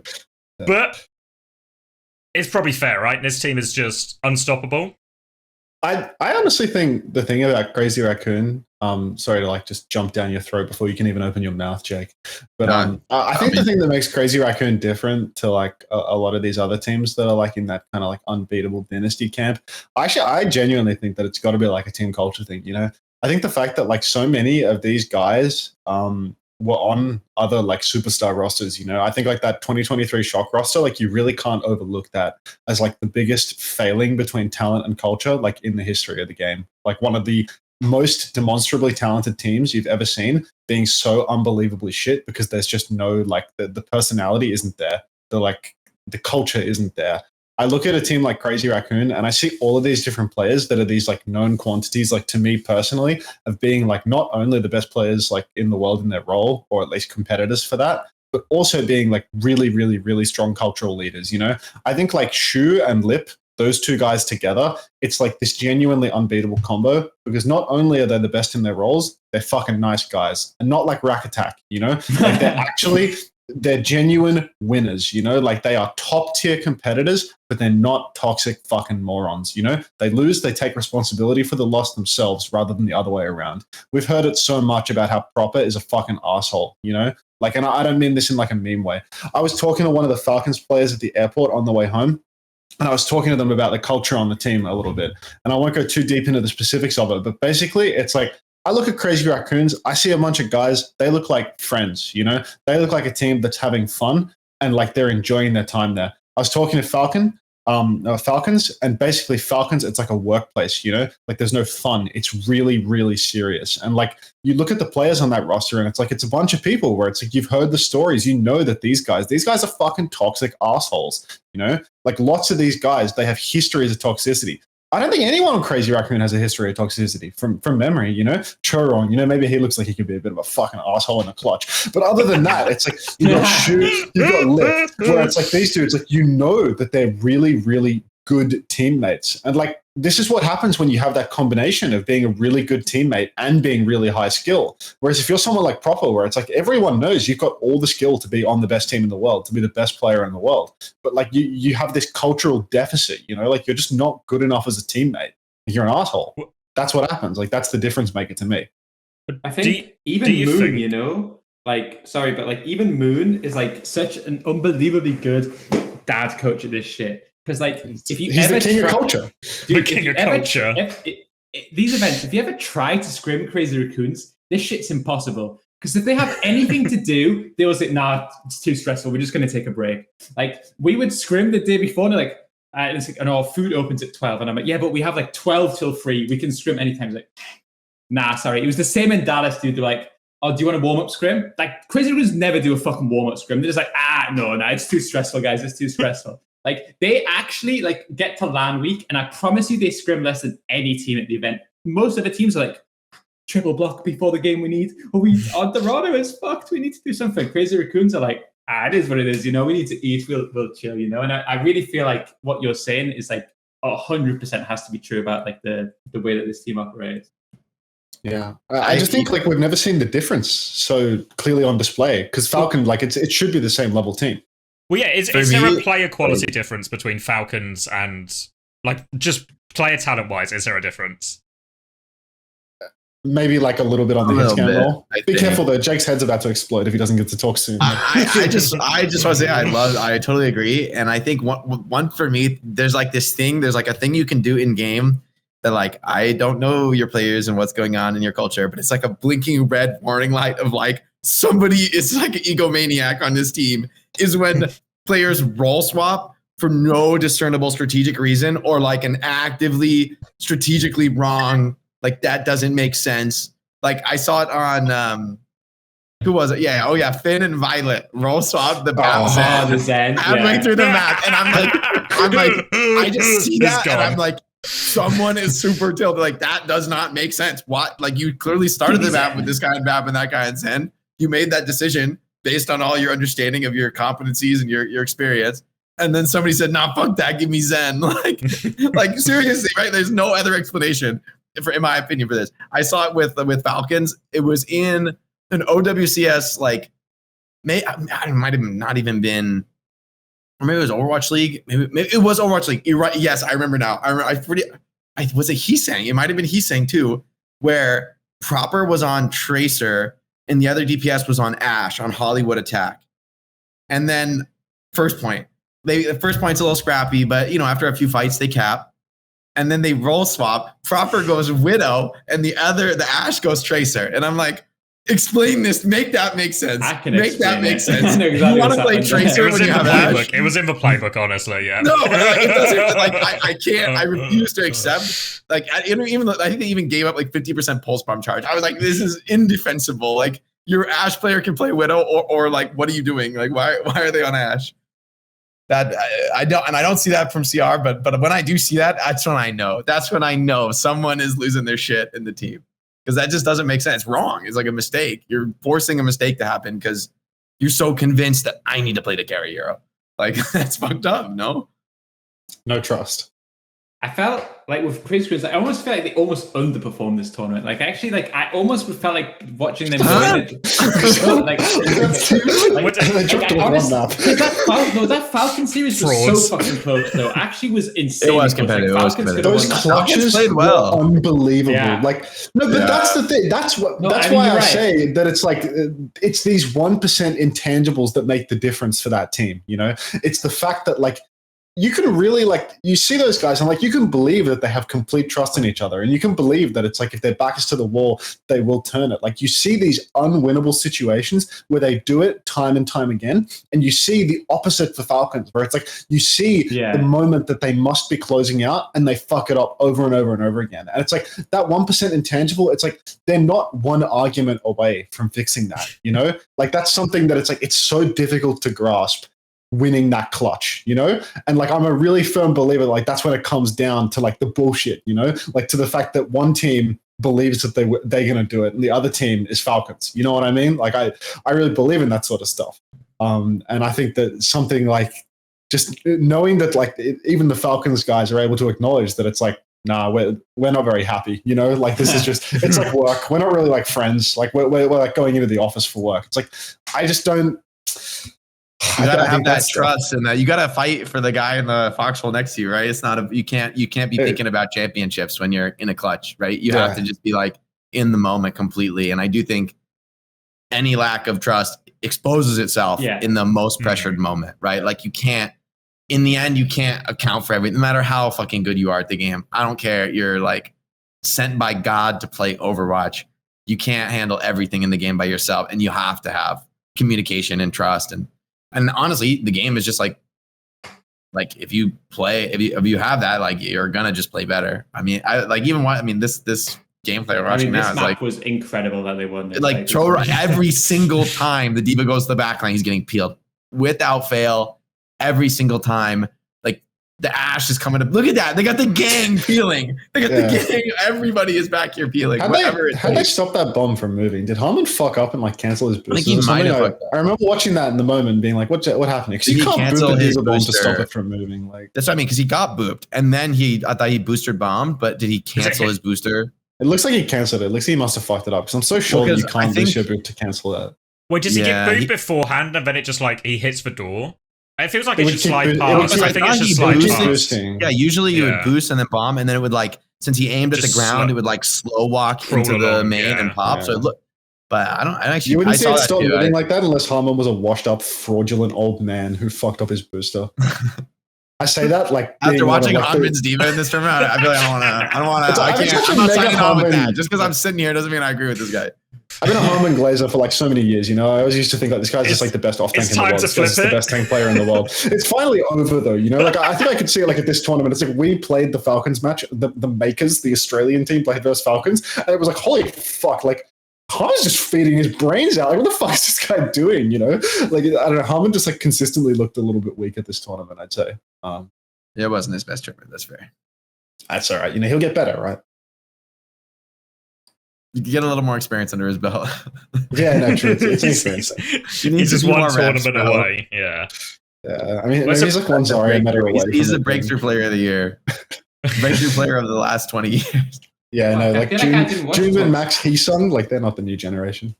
I thought fucking Hamburg was pretty good, but I don't know. Maybe I think he was honestly he was still one of the better tanks at this tournament.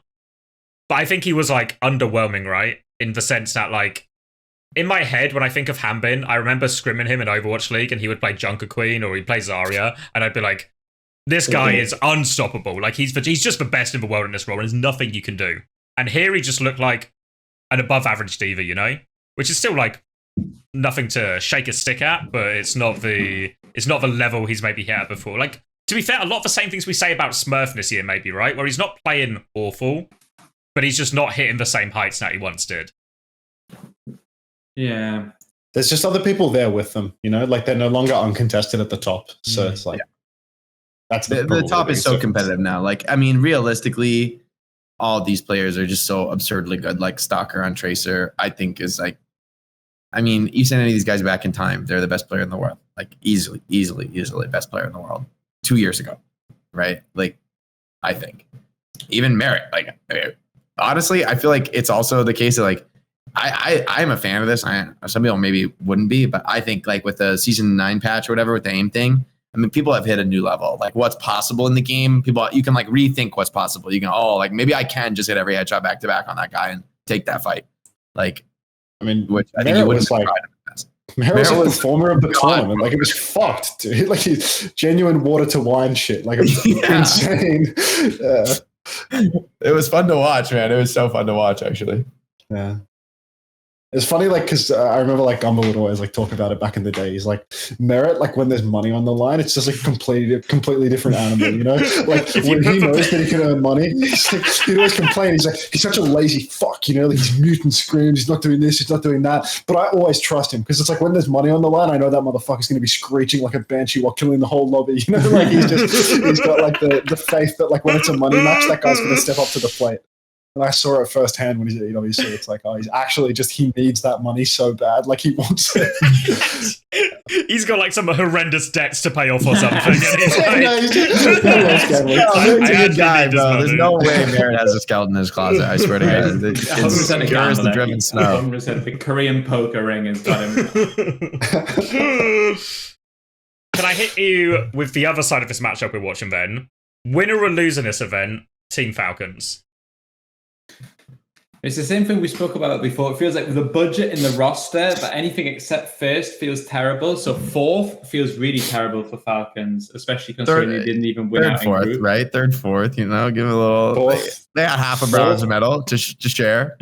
That's where they crushed the keys. So they can take home out. Pocket a little bit of it.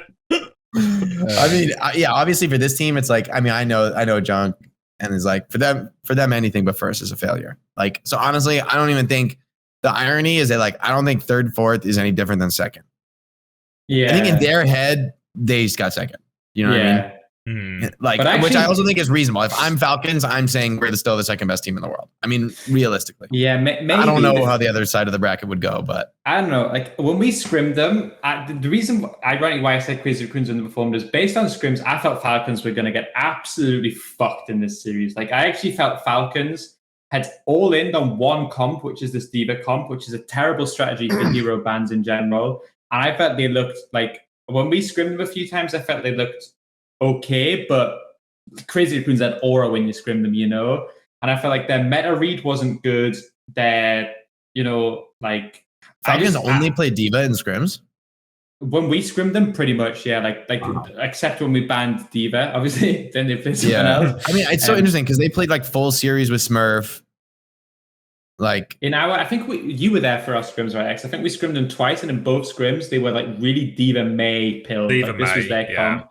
But it felt like the problem I think with the Diva comp was as the tournament rolled around, every single team realized at the exact same moment, Winston Anna Brig kind of fucking rolls this comp, like actually like straight up counters it.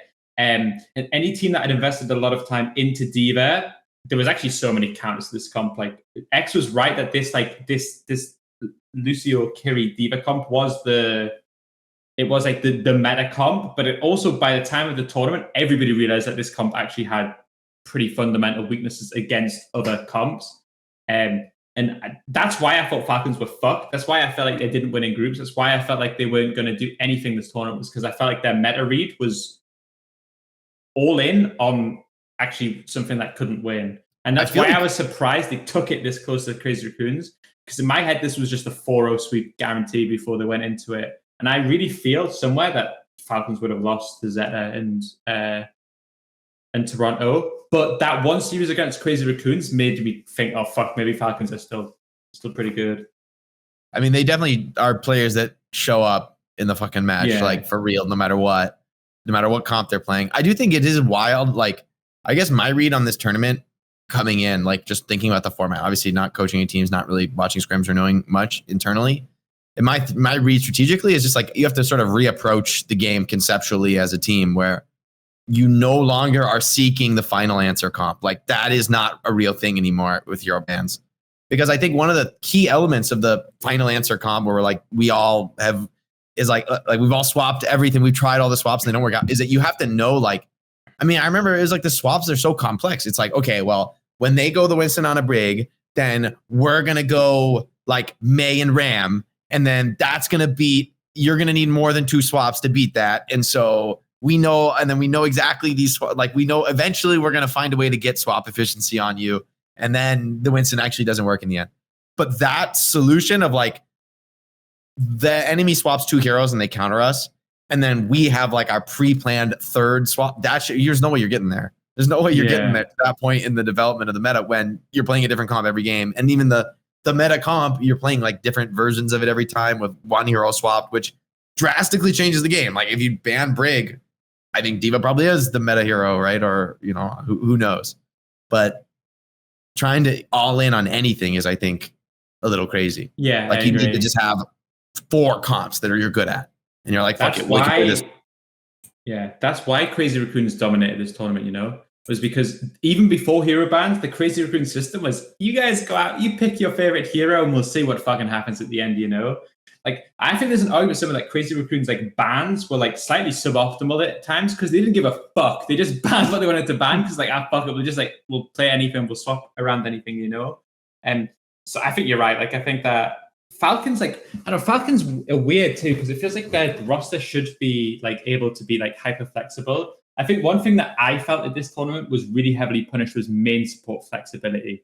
I think for the first time in a long time, I think the reason Toronto did so well was actually because Vega was fully unlocked at this tournament. I think that Chorong is actually miles better than Chio at every hero that isn't Lucio Break, and even then there's probably no one that is better at those two, at least marginally.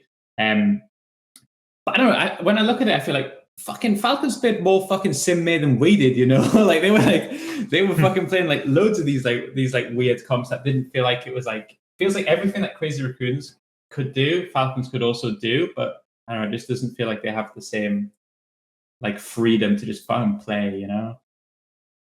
I mean, this series was so competitive. This despite is extremely close. Yeah. It was like, okay, I mean, I think that showcase. Yeah, the player caliber was just so high. But did they not lose to China like 3-0, 3-1? Like I don't know, like Falcons. Like Falcons losing to LGD was a big surprise for me. Although Shy just pounded that map we just watched by Bruno Sapi. That was the one map in the tournament where Proper's flexibility was worth more than anything else because he kept going back and forth between Echo and Cassidy, and that legitimately gave them a big edge in that series. I think, or that map, not the series, but that map was the one time I was like, oh yeah, that's really powerful to have that because the same comp, right, with Cassidy and Echo, like they're behind, they go Echo and they try and make a comeback with making plays, and then they're ahead and they play Cassidy and they're like forcing you to dive into the Cassidy and he's owning you and killing your Tracer and shit. And like that legitimately gave them an edge, I think, this series. That is in theory their advantage, right? Proper over Lip is that flexibility. Exactly. But I just don't think it was borne out. I think even in this tournament, everyone came in saying, hit scans kind of weak. I think maybe with the Lucio D.Va carry meta pill in mind, people were thinking hit scans weak, but then, yeah, in the end, hit scans. It's what worked out for Dallas Major, though. Like when Falcons were like, oh, there's a comp where if we play Amalgam Mirror, we play Venture Genji, and your Lip can't play Cass. He just dies. So then he has to go Tracer, and we can force a double flex DPS Mirror, and then we can win. And then maybe Jumpin will go Hog or Ball, and we'll lose anyway, but at least we'll win the Mirror, you know? I mean, that's why I voted so hard for Junbin MVP, because I felt that without him going Ball, they would not win that tournament. Like, no way. Yeah, I think they lost the Amalgam Mirror, they were going to lose. It was going to be competitive, but in the end, the hit scans are not good in the Amalgam, in that version of the Amalgam Mirror, and Tracer is also bad, actually. Like, even though Lip's super good at it, it's just not the right hero. But then they're just like, okay, they felt it too. They said, oh, well, you finally figured something out. Well, how about you play against Wrecking Ball? You guys having fun yet? And they're just bringing the heat with Sojourn and fucking Venture on the Wrecking Ball. I mean, I think you guys are right, though. I think that we've never seen a team this good that actually has a good culture. Like, there's been a lot of champion teams with bad culture in Overwatch, and I think for a long time it's been like, even me, I was like, I accept that, like, we have to be a toxic team to be good. That's okay. Just live in it. Just deal with toxicity. You have to take it all in and swallow it all. But now it's like with Crazy Raccoon, you're like, oh shit, maybe this will give people a pause for thought about how they treat others. And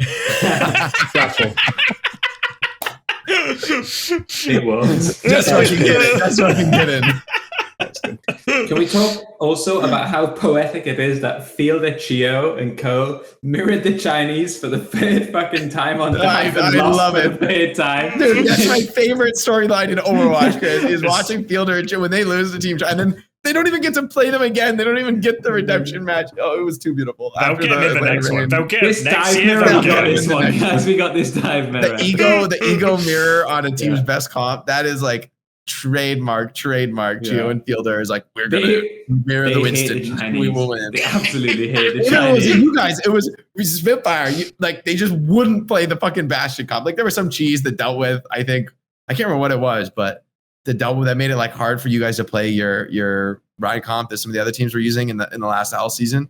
And then Atlanta's like, we will play Doom Dive no matter what. Like we will. Like Orisa Genji was what everyone's go-to. Oh yeah, okay. But they were like, no, I will not play Genji.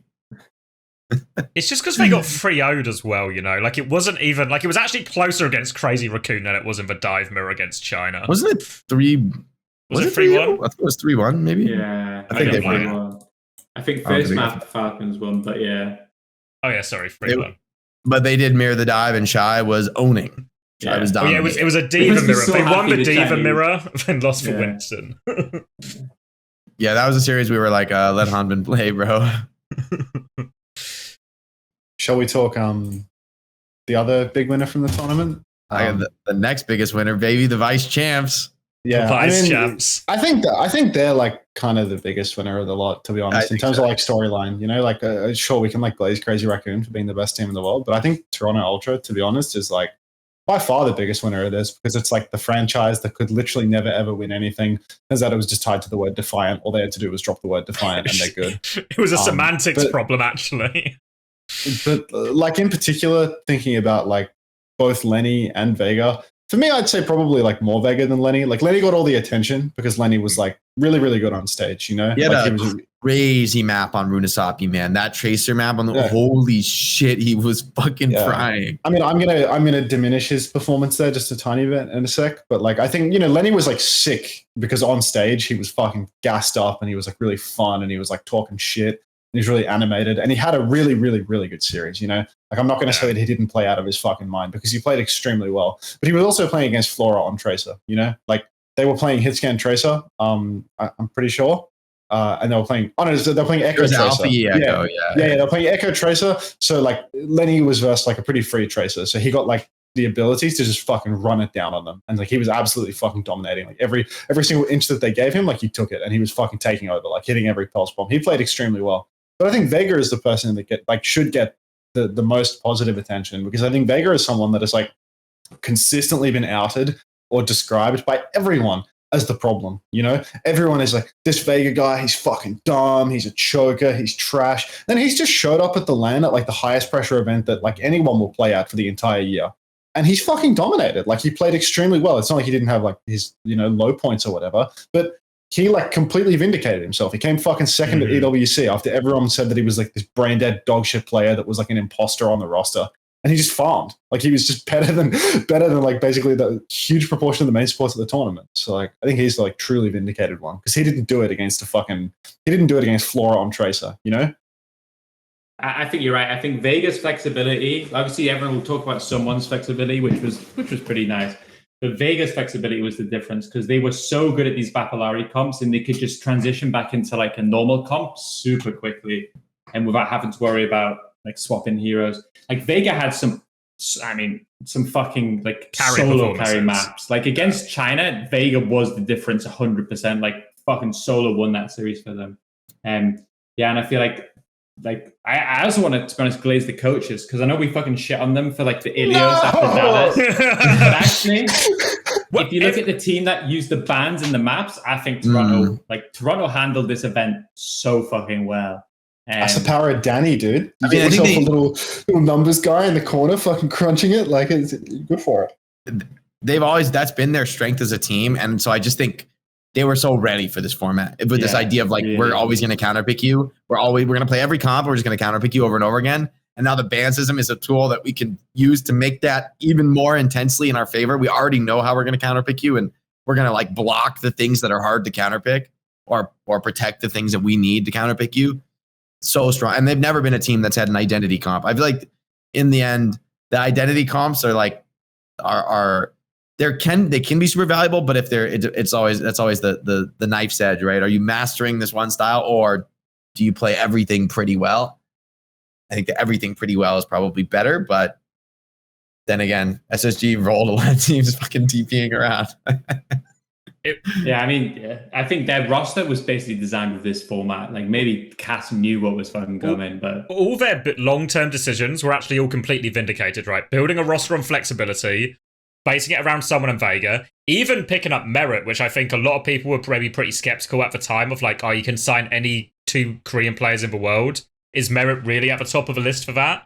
But I mean, yeah, I think so. Did you see Sugar right now, bro? Yeah, like, bro was like, reasonable. I will not fucking lose this grand final. So he did, but holy shit, that was all the big decisions vindicated, nailed for format, nailed for system. Everything they talked about as well. Like, I don't know, remember the comms listens in the final? I know obviously they ultimately lose, but I think they talked about taking everything too seriously at the Dallas Major and applying too much pressure to themselves. And they seem to not just say, it's like one thing to say, oh, guys, let's play with less pressure, you know? Let's just not feel pressure this time or chill out a little bit more. But actually putting it into practice and able to come in with we talk about like crazy Raccoon culture gap. It actually felt like there was maybe a culture or atmosphere upgrade here for Toronto between the Dallas Major and this event as well. So shout out Toronto, finally. Yep. Toronto Ultra. Shout out Toronto. I wonder if they're going to keep the Ultra tag for good luck. I don't hate it. I hate the jerseys. I think the jerseys are fucking disgusting. It's only the back I don't like. The front is fine. The back is. I think they had the worst drip at the tournament. If you ask me. They look like the 23 Gladiators kits, dude. It's fucking. I don't know. Yeah. You know how you can tell you had a good tournament when the biggest criticism you can have is the design of the shirt. That's true. So yeah, undoubted winners, I think, across the board. I think everything that went wrong at the Dallas Major, you know, we talked maybe about like someone and Sugar Free maybe also came in for some criticism alongside Vega. All of these players were in top form, I think. Really some of their best. Really suited them. So I feel like we've done enough winners.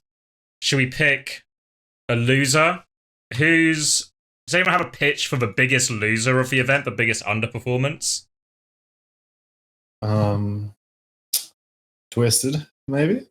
No. I think Twisted actually did pretty. I mean, Twisted, I think most people. Yeah, I guess their roster was like fully fucked. Yeah. They've been losers for like 3 months. But this roster gets picked to bits. I think Twisted were actually way better than they've been since the original. I think this roster is a huge upgrade. If they stick with this roster, I think they'll be fine. Actually, I think the tank did well and the supports are great. I don't think it's the roster. I think it's like the classic uncoachable talking point. They just play the comps that they're good at, you know? Like when they had the Kellen roster, they were trying to force dive everywhere. And you're never going to not going to fucking happen, you know?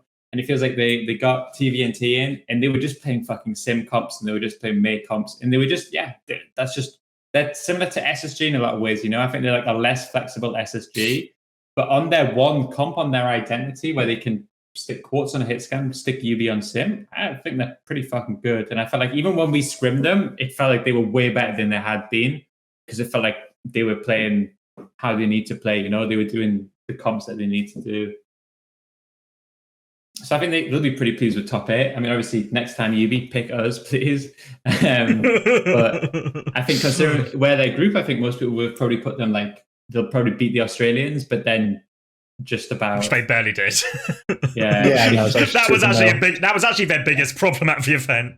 CommanderX had his career renaissance to come back and just take over on Widow on every map. Loved it. A truly inspired coaching decision. It's a wise choice, you know. So they don't really have the flanker guy, you know. So just go for it. Then, I mean, Chris doesn't want to say it, I think, because I feel like Chris wants someone else to bring it up, so he feels like he's not the one spearheading it. I was going to go. Chris wants to bring up LGD, so he can continue his heated rivalry. LGD with beat Team Falcons, bro. They've won. There's no other match that mattered in the whole tournament. Objectively, fucking. They were bad. I mean, they're in the most shit situation in the tournament, bro. They didn't compete all year. Are they even scrimming? I mean, they lost the second they signed Rush as a coach. That's the real shit, you know? The second they made that decision. I don't understand why they would get a Korean coach. It doesn't really make sense to me. It was actually so fucking funny. I think I'm under the impression that all those players speak Chinese. They do. think some of them speak a tiny bit of English. I don't think they speak Korean, bro.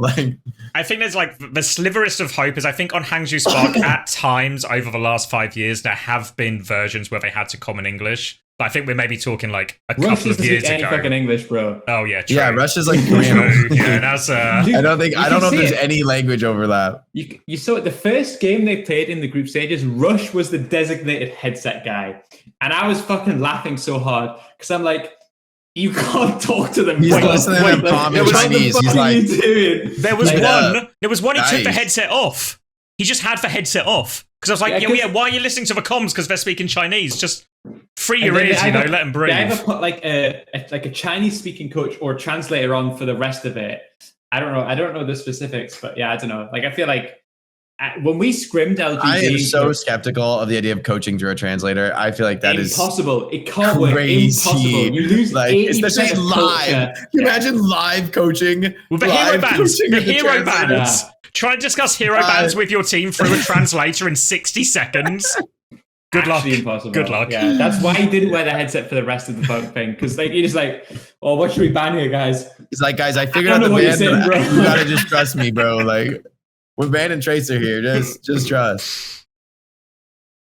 It felt too like, I don't know, when we scrimmed LGD in Korea, they didn't touch a dive comp. They were on fucking like Mauga comps and Queen comps, and they didn't look particularly pretty, you know. And I looked at them and I thought like the same thing that we were just saying about TM. It feels like LGD have a comp that they are known for. You guys can probably know the 5 heroes which they're fucking known for. Could even beat Falcons on it, I reckon. Yeah, and they didn't touch it in scrims. And it was actually kind of like, in a way, LGD got super lucky with the meta read or the meta roll, because their comp actually just fucking rolled at the last second into actually super fucking viable again.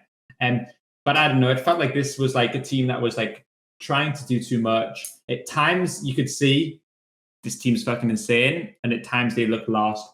I feel like this was one of maybe the worst ban. I can't. There was a series. Maybe it was it this one against Toronto or against? So there was one series where they should have just fucking picked Dorado and just banned something and just played their Winston comp, and they refused. The Dorado ban Diva option that they didn't take. I was like, yeah.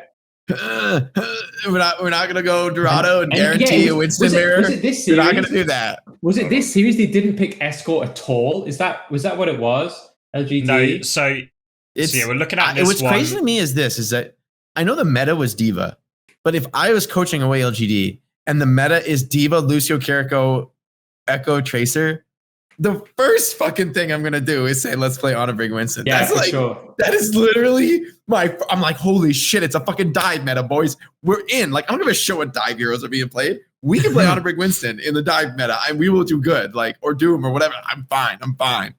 Just play some fast tempo shit, and we go fuck them up, and we make space for Shy, and he will kill stuff too. Like, I don't get how that's not literally your first thing. Maybe they tried it and it fell flat. I mean, that's the only thing I can think, but it's hard for me to believe. I feel like Brig Ana Winston is like the historical, like, this is the counter to Diva, is play Brig. Yeah, I mean, you're right, Diva sure. 25 times, and while your hits can't kill stuff.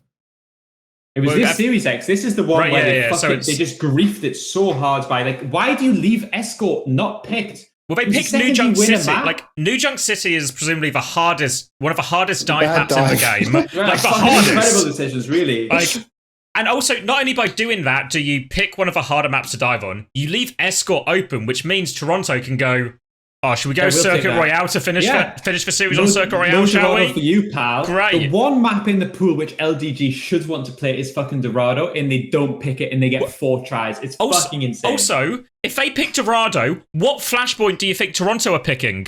New Junk City anyway. Fucking cooked. Russia's cooked, dude. This guy's cooked. Useless cunt. I don't know. At times they looked okay. They just know how to play against Falcons players. I think they just have like an insane mental buff against that. But against everything else, it didn't look that good. I mean, they were unlucky to play Toronto in the round of 12, I think. But I also think that like I really would have had confidence like to beat them. And I think there was a few other teams that, based on scrims and stuff, like this team didn't seem that strong really. Well, This map, I feel like Toronto grief. Like, ironically, I feel like the Sigma was actually the perfect pick here. As normally I would think it's not good, but against the Winston, but then I think they go Ram and then they get owned the rest of the series because the Ana Brig actually out fucking play the Ram. Yeah. But I honestly, I think the Sig you just can't outplay like that. Like on Ram, I think you're just like kind of defenseless against Ana Brig outplaying you. Like you can't stop them from hitting their cooldowns on you. But the SIG was like actually farming, just destroying the map, as well as especially because Shy is not going to get off hits can't go echo, which is probably which honestly I would feel like shit, to be fair, against the Illari at the same time.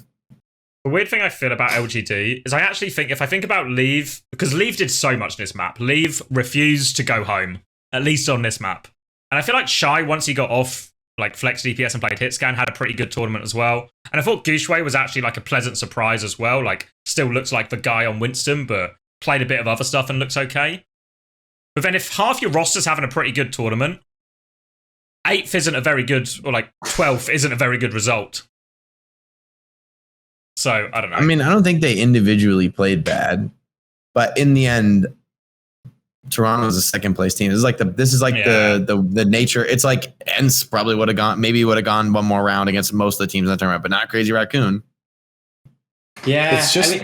I don't think ENCE was like the fantastic, gonna win, but I do think that's just the nature of single elim, right? You get knocked out by a top 2 team. Yeah, like the early round. It's like, well, early on. Yeah. Right, like could maybe OA LGD beats a lot of other teams at this phase, and it's just that. So I think I wouldn't say they're the biggest loser because their placement was so bad in the end. Is just like and took an L on the. I don't know. I matchup. think it's really hard to argue that they would have beaten most of the teams in top 8 because they fucking got 0-3 by TM, who were maybe the weakest team in the top 8. No, that's true. Yeah, but that's they beat Falcons, so you can explain that, bro. Like, I think the only reason that it's is the only reason that they got this tournament against Falcons, or did they beat? Who was the worst team in that group? Was that Max? They beat you guys. Yeah. They 3-0 fucked us too. Okay. Yeah. That was like, all the matches in the group, it's like that one was absolute fucking domination. The other two were like significantly closer. Do they play Rush, like the Mauga stuff? Or dude, they played like fucking they played like Sigma Brig on Lijiang and beat us with that, dude. Like, it made no sense. Like, the way we were losing to China, like getting fucked by China, was like them on the most dog shit comps ever. And then Falcons, like, they're playing their Diva comp that they've apparently been playing perma, and it's like a 1-1 99-99 cough. Like, this whole tournament made like no sense in terms of the results.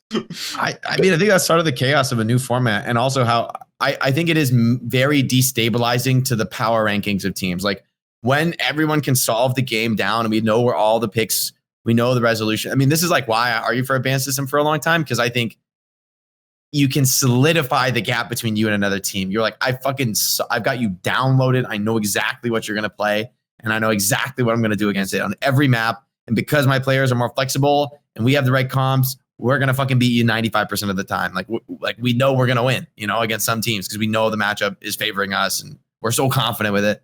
But I feel like with bans, it's like, you're a good team, but like you don't have the match downloaded like that, where you pre-stratted every map knowing exactly what's going to happen. It's like there's much more room for like popping off and a player having a read like, oh, they banned this, I can play this here. That like Venture would do great here on Circuit Royale, and then oh fuck, it does. It owns. Like, turns out.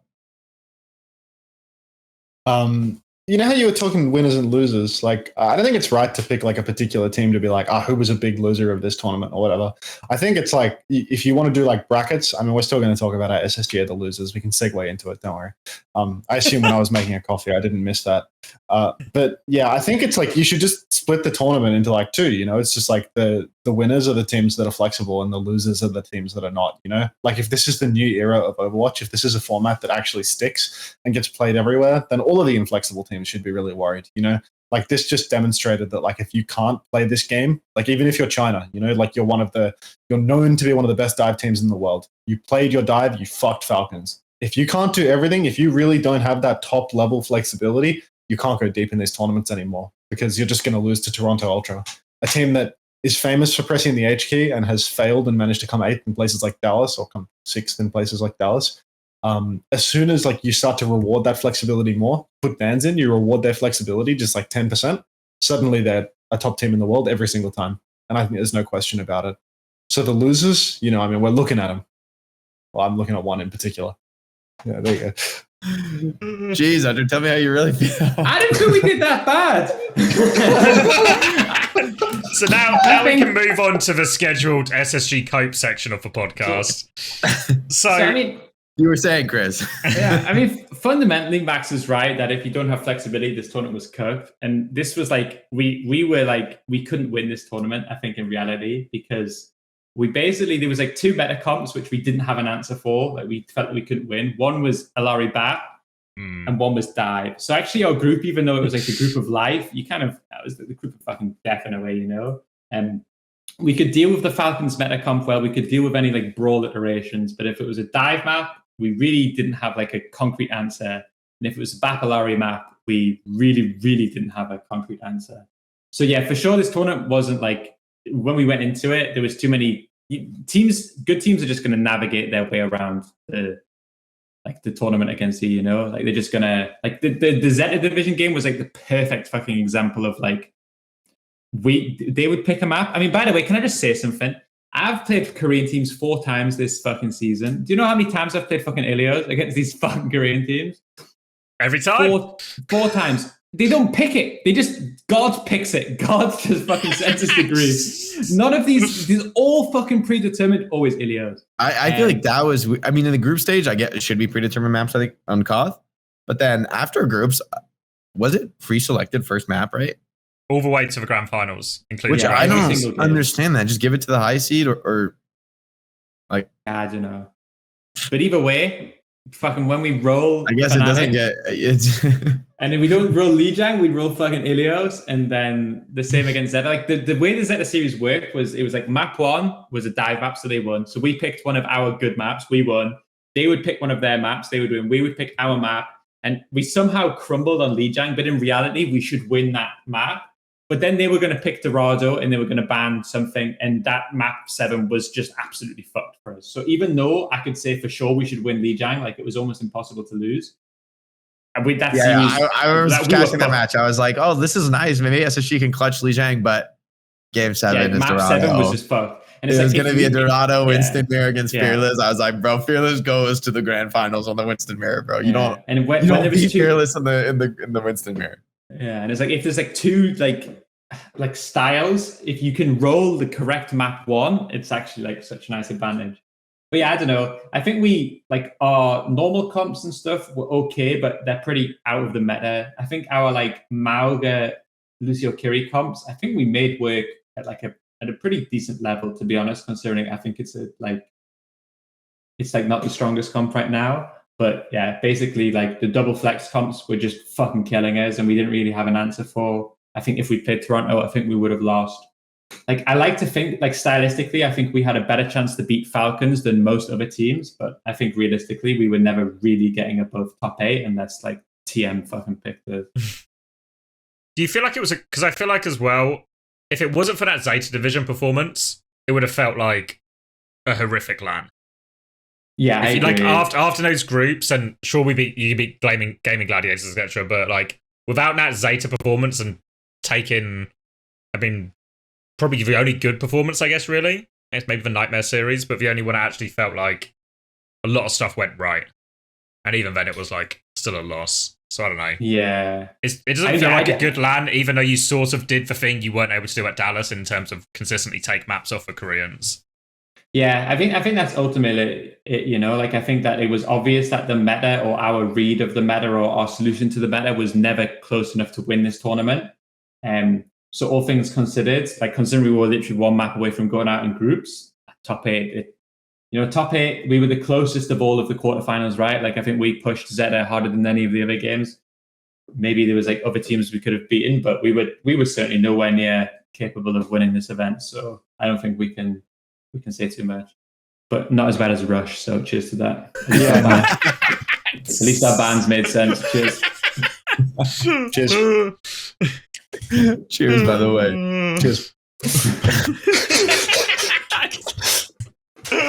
I really hope on the Korean Uncoachable there's a similar segment where Rush is doing the exact inverse of this. Yeah, like it wasn't our best LAN, but at least we weren't SSG, you know. Wow, we finished ahead of them, beat them in every scrim.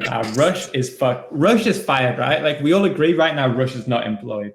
It just doesn't make sense to me. I don't understand how you could not get a Chinese coach. I mean, bro, like, it's just Rush. They had Creed as well, right? He was Chinese coach.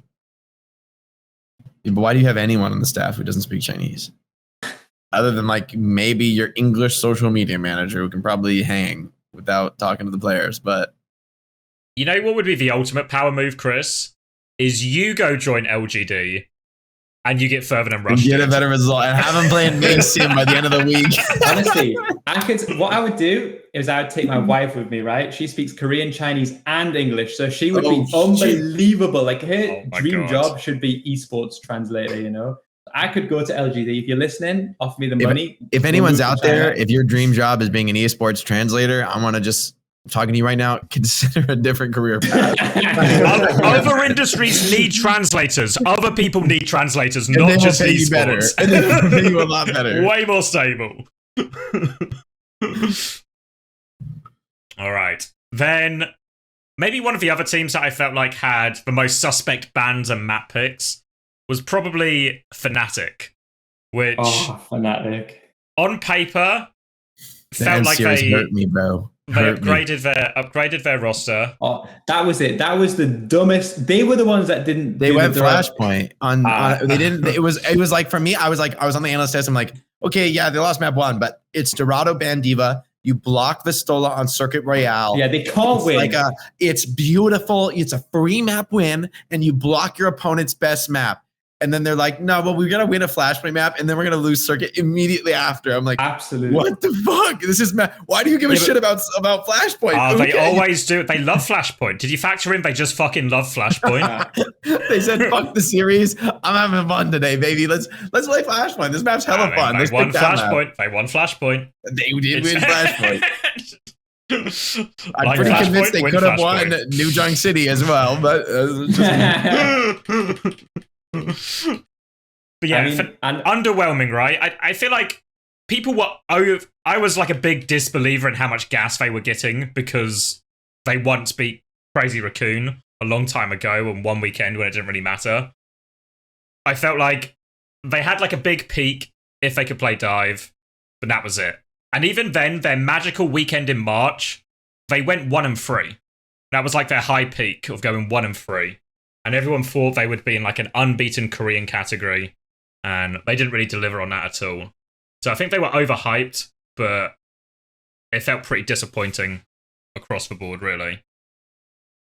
I mean, I know they beat us, but Fnatic was so fucking bad, you know? I don't know. Like, my theory is Fnatic don't know a single white person in Overwatch. This is actually, like, I think 100% true. Because when they had, like, they played Nightmare or something in one of their first games, and I remember, like, the first ban was, like, a Lari, and they were playing against Admiral. And I was like, you actually don't know who he is. This is actually the truth. Like, this is the reality. You've done zero prep for any of the white guys. Like, you are 100% true. It's the same reason they didn't ban Diva Pictorado is they don't know what they're still like. He's white tank, which is.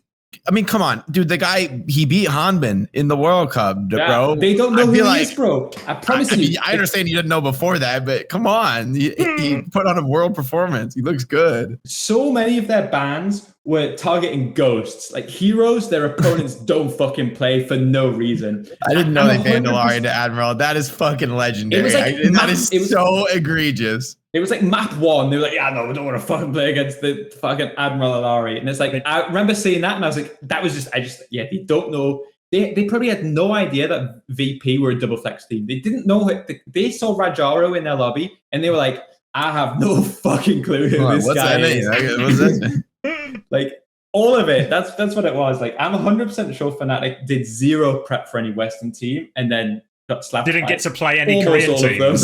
Almost all of them. They were able to beat one Western team, but most of them slapped them.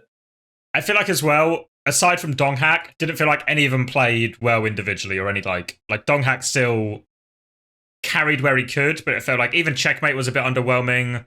Viper played 2 maps, then seemed to be taken out back and escorted off the premises, never to be seen again. He's now fired. He's now fired, yeah. So he had 2 maps, which honestly, I watched him back. I don't think he played that bad. I mean, not bad enough that you need to kill the guy, you know? Like, wasn't his best, but don't kill him for it. I'm a big knife head, so I'm a fan of putting knife in. And maybe they just felt Checkmate's flexibility was too valuable. With the meta I can understand it from like a macro of like, oh, Knife can play hit scan and flex DPS, and then Checkmate is our best flex DPS, so we only need these two people. We don't need Viper. But it was weird to start with Viper. You didn't figure that out coming into the tournament. Well, they started with like, Viper and then killed him, right? So they didn't figure it out until map 3 of their first game. Which I feel like is a huge. That's like another really bad sign. Like the roster changes late in the game are like not a good sign. Because like, how did you not figure that out in scrims that you wanted to go with this other guy? Like you just. It basically looks like you're blaming somebody for choking. The same way the double hero swap that makes no sense. You're playing the same heroes. You're just roll swapping. I think you're missing the key piece of evidence that the team already demonstrated that they're like completely fucking brain dead. You know, like critical thought and them are just like super far separated. So I don't know. You're saying like, why didn't they figure this out earlier? It's like they're idiots. You know, that's the real answer. That was their one mistake. Yes, I think if Fnatic played against Zeta, Fate had the best bans possible. Like this guy was so prepped for the Korean games, and he just assumed he would get there, but he did not have the Admiral spreadsheet. It's good because Fate was wearing a suit too. Like Fate was taking that shit really seriously. Only on day one, though. Only on day one. Day one, Sue, lose, no more Sue. It's the type of shit I'm on, you know. Like, just, I think I wore my suit jacket for a map. Like that was all I was good for, and then I was like, "No, I can't do this. I seriously can't do this."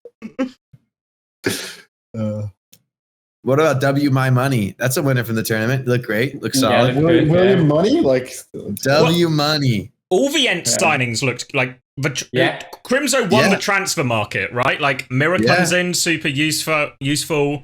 I think Sky had a pretty good tournament. Rack coming in on loan looked fine. And fucking Wimone probably the big winner, right? The fact that they can play I feel like Rack was Diva. struggling a little bit. I'm gonna keep it a buck with you. I feel like the Lucio was looking a little. It was a hard thing to come play main support on a new team without prep, but there were a couple matches that looked pretty grim. Yeah. I think to be fair to ENCE too, if you consider like their week of practice going into this event was so bad. They had only playing Ex-Oblivion. Ex-Oblivion and Timeless, right, on ping. Like they had no scrim, so they have no idea the bubble. I think that this double flex Diva comp was pretty good suited for them as a team. Yeah, it's a high roll meta for ENCE, right? But Diva coming into play is huge for them, right? The fact that Diva becomes viable when Chase isn't available was like a and Diva and Sig are like, I mean, I think they were both pretty good this tournament overall. But the same thing we said, right? If you can only play one style, like especially imagine if Fnatic knew what ENCE's hero pools were, they probably could have banned and picked around this team pretty effectively to the point where I think Fnatic can win this series, you know? You would think, did they not ban Diva at all this series? No, this was the series. 6 maps. I'm sure they didn't ban it once. I'm sure we have the data for this. I'm fucking sure. Shit. Lock in. Let's roast these. We've been talking hella shit on these bans. Let's go over them. So map 1, they ban Echo. Probably actually reasonable, right? Expecting a Diva mirror. Then they ban Mauga. Yeah, they could, dude. They fucking could. Why? Like, okay. I do remember on map 1. I think it was Li Jiang. It was like they pulled out the Mauga Sombra and it like countered the ball. No coping. But what was the map they played? That was the map. They did Flashpoint ban Mauga. Right? Yeah, I guess. Yeah, Flashpoint ban Mauga. That's the one where it's like you just the Dorado ban. I even asked Crimzo because I was so fucking pissed off about it because I had been calling a lot of the bans and map picks on the desk and I was like, hell yeah, I'm getting into this. I know what the right pick is. So like, you know, they're gonna like. I think I called maybe Circuit Ban Far or something like that for one of the SSG games, and then so I was feeling pretty good about myself. Like Dorado ban Diva, this is the most obvious ban of all time. This is 100% they're gonna do this, and they're like Flashpoint ban Mauga. I'm like, all right, like. Yeah, these guys love Flashpoint. They fucking love that map. Dude, Crimzo. Crimzo. It's for Midtown. Crimzo told me that they were going to play Hog if it went to Dorado Ban Diva. And they had no fucking idea what to do with that. Okay, Crimzo is the luckiest fucking coach in the world, right? Because he goes into tournaments with this unbelievable gap in strategy, and his opponents are too dumb to ever fucking pick it. Toronto don't pick Ilios, fucking Fnatic don't pick Dorado. They could be exposed so unbelievably, and that's it. Like, I'm sat here fucking staying up all night worrying about what if they pick this map. Oh, what do I do? I don't know what to do. Fucking Crimson just rolls with it. Crimson doesn't worry about it, bro. Fucking unbelievable, dude. But even he's in and out as coach, right? He didn't he's 7 bags. He's gonna do it with real life. Yeah. Well, because even his last map, Midtown, is for him. Good for you, buddy. ENCE pick Midtown, and they ban Ana. Seems reasonable, try and prevent some of the dive. And then instead of banning D.Va in response, they just banned Pharah back. Like, D.Va was open. It was open. It's your elimination map in the tournament. The D.Va's right there. By this time, right, maybe you'd...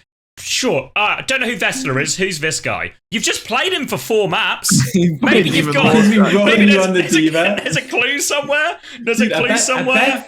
I bet during the series, ENCE played Pharah for like 4 minutes, you know? Like, I mean, did they? I feel like my moment always goes on Circuit Royale. I mean, that's what they did it on Lijiang because Echo was banned, right? So like, kind of, and they did it on Circuit Royale, but Circuit Royale is just the Pharah map, you know? Like it's honestly, didn't Fnatic play a decent amount of Pharah? Like, I think the Echo ban on Lijiang is like, I want to play Pharah. Let me play Pharah. Let's ban Echo. Like, why would you ban it of all the heroes? Especially as it's.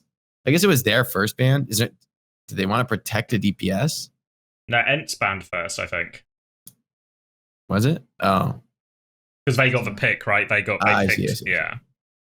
Either way, Fnatic, even worse than Rush. Like this was not doing the Dorado ban D.Va is gonna haunt me. It's gonna haunt me. Fucking criminal. It's so obviously a bonkers pick. You have fucking Fearless on your team. The other team loves playing D.Va. They're a D.Va team. You could ban it on the map where they most need D.Va. If they have D.Va, they have a chance. They can fight. No D.Va, there's nothing. There's nothing. We're gonna play Sigma and Dorado attack. But I think the other teams not worth mentioning, because I think ENCE did actually, overall, I think ENCE probably are winners in terms of, as much as they went out to Crazy Raccoon. I mean, Crazy Raccoon were just picking somebody to kill, Let's be honest, everybody who qualified to this tournament's a winner. The losers, those who are not here. That's what's up. That's for you, baby. That's for you. I'm looking at my dog. One thing I was going to say, actually, is all of the, I don't know what you'd call it. I was going to say niche regions, but that sounds a bit disrespectful. Like for smaller region teams, like Makers and Bleed, maybe less so for Rock Esports, but it felt like they actually had pretty good tournaments compared to like, I know they didn't get out of groups, but Makers nearly sent home Twisted Minds. Bleed were the best first map team in the world. It was only the rest of the maps that were a problem. Control demons, bro.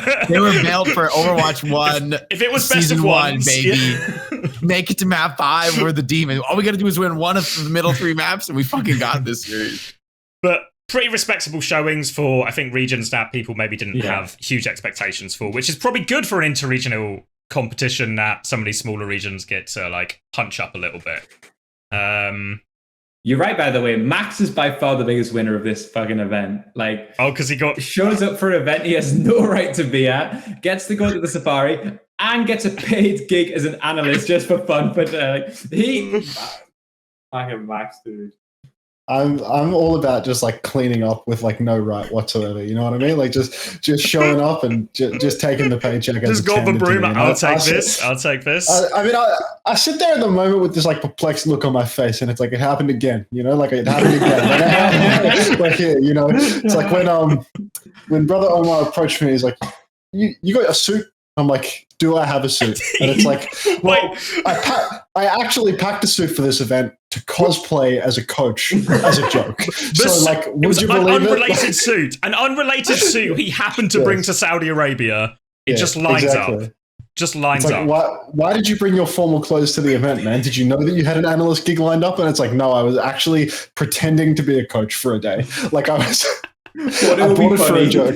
Yes, I thought it would be funny, quite literally. Like I was second guessing it because it was like, my suitcase is really full. I don't know if I can be bothered with this. It's a bit silly, but it's like, you know, it all pans out in the end. Everything works out. Fucking Max, dude. Love gaming. Then I think one team, we would be remiss if we didn't mention them, big winners. I think Virtus Pro. I think really, obviously topped the group of death, which I think nobody would have had. Everyone was really worried that maybe a double flex team that showed some weakness against Dive in the Face It playoffs would have a pretty bad time at a pretty dive-heavy pool of opponents in this event. But actually did really well. Individual performances. Sauna had like probably his best career land so far. Whole team played really well. Ultimately lost to Falcons, but probably can't feel too bad about that. And I guess, onwards and upwards for the VP guys. Yeah. Agree. Even the Nightmare guys, I feel like it's a shame they didn't make it to the bracket, but I thought they acquitted themselves well as the like bottom seed coming out of NA. which with I don't think too much beating a Korean expectation on team them. must feel really good, right? And like, I mean, they were one map away. They were also one map away from topping the group, right? Yeah. I mean, they made their choke that series against VP. Well, they got reverse swept as well, right? It was really there for the taking, you know. Yeah. But that doesn't shock me for like a team with like a lot of younger players that like stuff like that could happen, getting reverse swept and like losing your footing in the series. But I think for them getting that start and then now Infected actually being on that team, I think it's going to be an exciting team to watch going forward. Yeah. I also think I want to like VP especially. I think deserves a Chris Differ shout out because I think that like their roster building. I mean, I really like the way they did it. Like they built a roster with one core comp that they could do uniquely better than everybody else in mind. They played around it. Maybe they high rolled the way that the meta ended up being with like Alari buffs, but actually instead of being one of these like teams like those like original TM teams that we spoke about who just fucking pick players and just hope to roll. And just like, oh yeah, we'll just win because we're good. They built a roster with like the scraps of what was left with EU, picked a specific comp, got really good at it, and then made it work at an international event. You gotta give them a shout out. Do you think there's an argument? Because we kind of talked about like both sides of it here. Like when we talk about like Crazy Raccoon and Falcons and the teams that are aiming to win the tournament, we say like, well, flexibility is key, right? You got to be able to play everything, right? Which is why Toronto did so well, and maybe why like SSG and Fnatic and all this and LGD run into trouble. But when you're maybe one of these lower teams, like a Virtus Pro or a Nightmare coming in, or even like Twisted Minds, is it actually better just to have one comp you're really good at? So then you can beat the top teams on that one comp. And even though you don't have the flexibility, you're never going to have the flexibility to beat these teams. So you're better having a specialization if you're one of these smaller teams. Yeah. I feel like you want to have a specialization that you're really good at, but you don't want to be ass at everything else. Like there is like if you're actually one tricking, if you're one ban away from your specialization being ruined, then it's never going to work. You need enough flexibility to still be ban proof with your niche. That's the I guess like the thing is though, like for VP, there's no solution that wins in this tournament. Like there's no amount of like allocation of like practice time, which VP are the EWC winners. So you almost feel like actually the way they did this gave them a better chance to be able to like kind of like upset teams, and they're probably pleased with how it went in the end. Because I feel like for us, actually, even for us, we have like real discussions about like, are we too inflexible to win like big international events, or do we just need to kind of like lock in more, and like grind our comps like even further? So I feel like it's like for it seems like it's just Western teams, right? Like apart from Toronto, if you even call Toronto like a Western team, was any Western team not like every other Western team was incredibly inflexible, right? Like all EU teams had the one comp and then were kind of like locked in on it. Like I know ENCE could kind of do double flex, but I think for the most part, they were pretty inflexible. VP, us, TM. I thought Nightmare had decent flexibility. I thought ENCE actually played like quite a wide range of comps. ENCE were kind of locked at like, they had flexibility using the entire roster. But when their roster was selected, it was just it's like this is the double flex roster, and this is our they couldn't, or this is our double flex DPS roster. So they were kind of like, it wasn't like Crazy Raccoon where it's just like what we playing today, boys.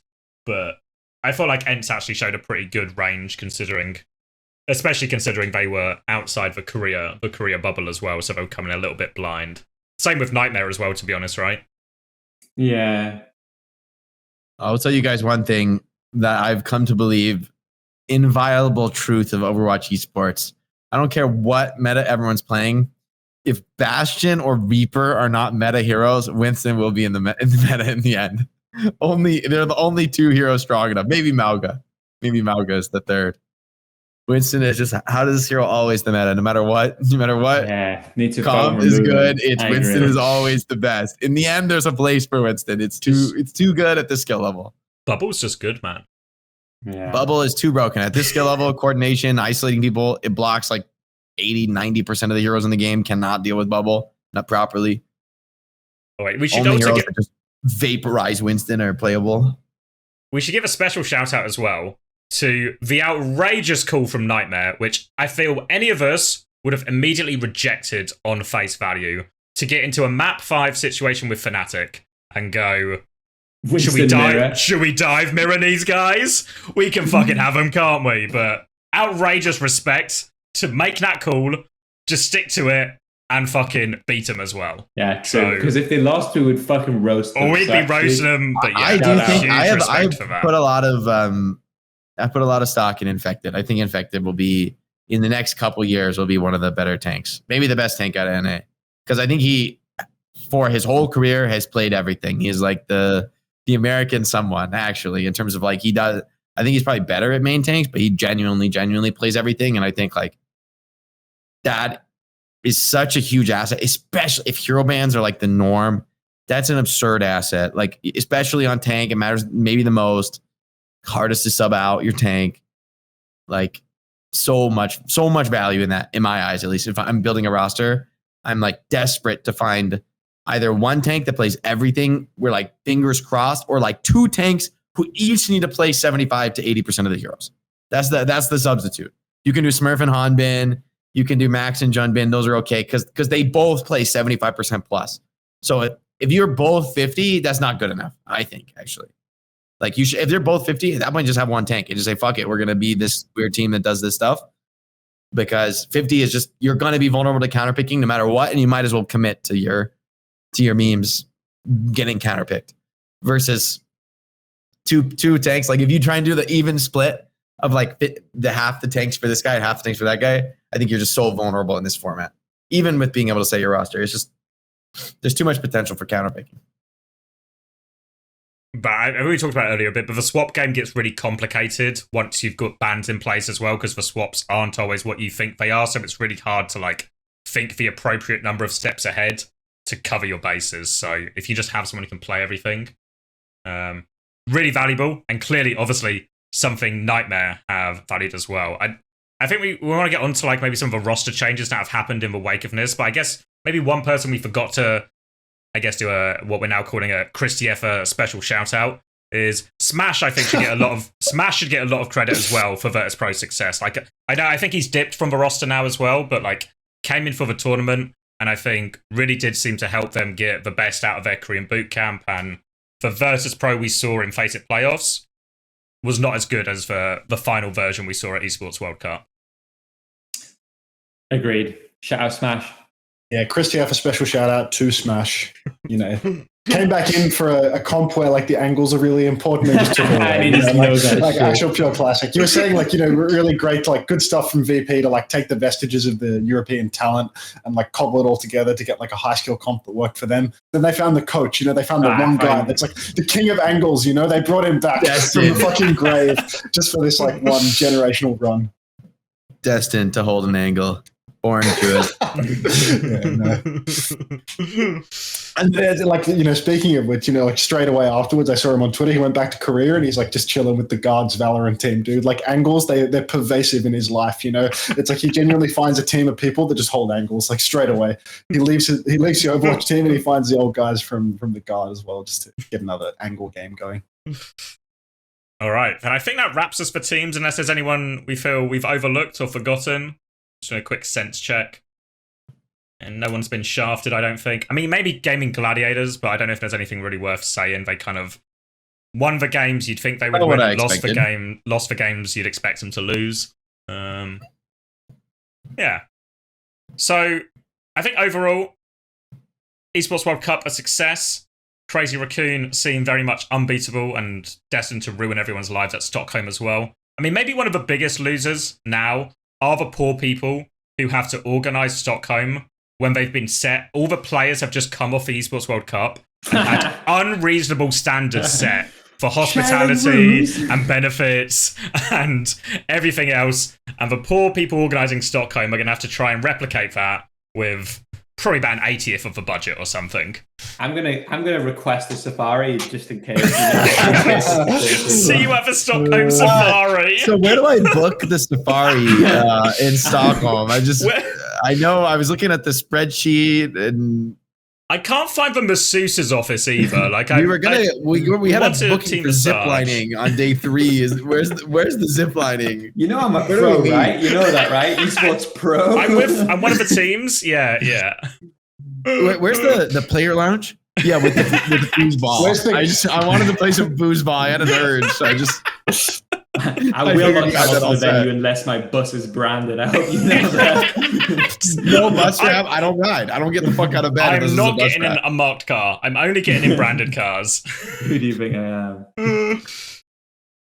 So we should probably talk the aftermath of the Esports World Cup, because it feels like a lot of people, I mean, the tournaments are starting quite fast, right? Like OWCS Korea is starting literally later this week. The Swiss is starting, so, you know, Chris is obviously gutted he can't take part, but buzzing just to witness it, I'm sure.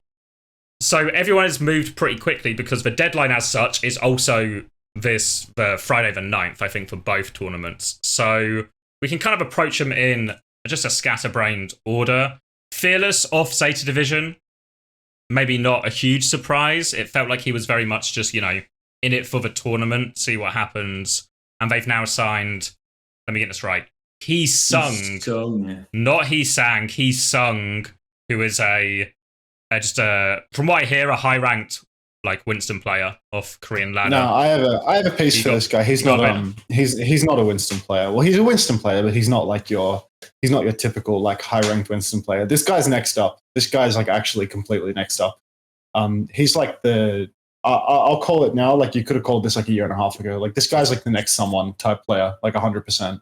Like this is someone that this dude, FaZe scouted him like 2 years ago because he's like all the high ranks on the leaderboard for like 3 different roles, you know? Like FaZe is always like crazy about like a really high ranked tank player that's really high rank on DPS as well, you know?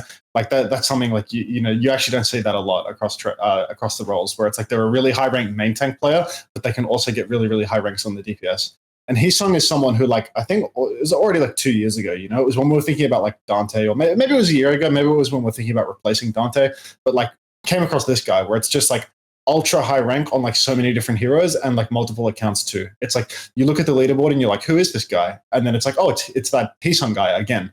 And this dude is like super high ranked on like multiple different tanks, main tanks and off tanks, and then also top 10 on Korea on DPS at the same time. So this guy is like, I've asked like a couple of different Korean players about him over like the course of the past year, and they all say the same thing where it's like, ranked player, idiot, blah, blah, blah. But it's like, that's exactly what people were saying about someone the day that he joined the Overwatch League. You know, it's like people will always say that about a player until they're proven by joining a good team and getting the chance to prove that they are actually that guy. And this is it. Like, this is this guy's moment where he's going to like step up, and instead of being the like ranked Randy idiot, like I guarantee this guy's going to prove himself as being fucking insane, because this dude has been there for like 2 years on the worst teams in the universe, and he's a fucking dominator on ladder. Like, he's actually insane on ladder, and he has been for a really long time. And he's really young as well. Dude, I will snap sign if I'm coaching a tank player who is high rank on DPS and tank. Like, if you're I'm telling you, this guy, he's all 3 roles. He's like top 10 DPS on fucking Korea. And people are like, oh yeah, this guy's bad. Like, yeah, dude. On each of the roles, I'm like, holy fuck, give me this guy on my team. Because like, I feel like that it says something that I always like prized over maybe everything else in a player is just that they just like know they see the whole game when they play. They're not like tunneled on their screen, you know, like it's the only way to get high rank on all 3 roles. You have to actually understand the game from everyone's perspective and how each role works. Then you play at like such a different level, you know, like you're aware of the game on a different level. I don't even think mechanics can make you that high. I mean, mechanics are a part of it, but I think you need like, you could be like fucking aimbotting and you're not going to be like, to be that rank on all roles to me says you like can't fake it. Like for me, that I will never question a player. If you're top 10 on each of the 3 roles, I think you're a very strong player in pro play. Like there's not going to be a problem for you. Maybe, who knows, calming or something. Maybe there's some team issues, but like nothing that can't be sorted out in a couple months. If you can in top 10 all roles, like what the fuck? This is one of those players as well, where it's like he's, you know, truly like new generation. You know, I mean, the guy's like 18 years old or something. I think he probably like just turned 18. He's like very young. And, you know, like I went to message him after he like, I saw the tweet of like, you know, he's on Zeta Division now. And I went to message him because it's like I already had messages with from just like having a chat, like adding him and being like, yo, what's up, you know? Because it was like I followed him when he had fucking like 7 followers on Twitter or something. Like, there's just some random dude. So every night I have a chat with him. Yeah, well, because, Face found him off the leaderboard when he was fucking, when the guy was probably still in the womb. So, I just like every now and then see if the guy's still playing the game or whatever. I go to message him on Discord and it's like playing Overwatch for 13 hours. It's like, yeah, the other one. You're up next for sure. Like, it's like one of those guys. Like they've still got the drive for it. Like there's not a lot of those players left. Like there's less new generation players now than there were before. But this guy, it's like he's the next one for sure. Like he's going to be the new tank dude. He'll be like the Kellen that didn't disappoint everyone. You know what I mean? Oh. Here's the big question, though, because for Zeta Division, it needs to move for Needle so that they can get top 2 in their region, right? And get to Stockholm. Do you think it moves it that far? I do now. After listening to this Glazed session for the ages. I've actually never been more hyped about a player in my life that I'd never heard of until 2 minutes ago. I mean, Zeta was. I think you need to get players like this competitive in the last. Okay.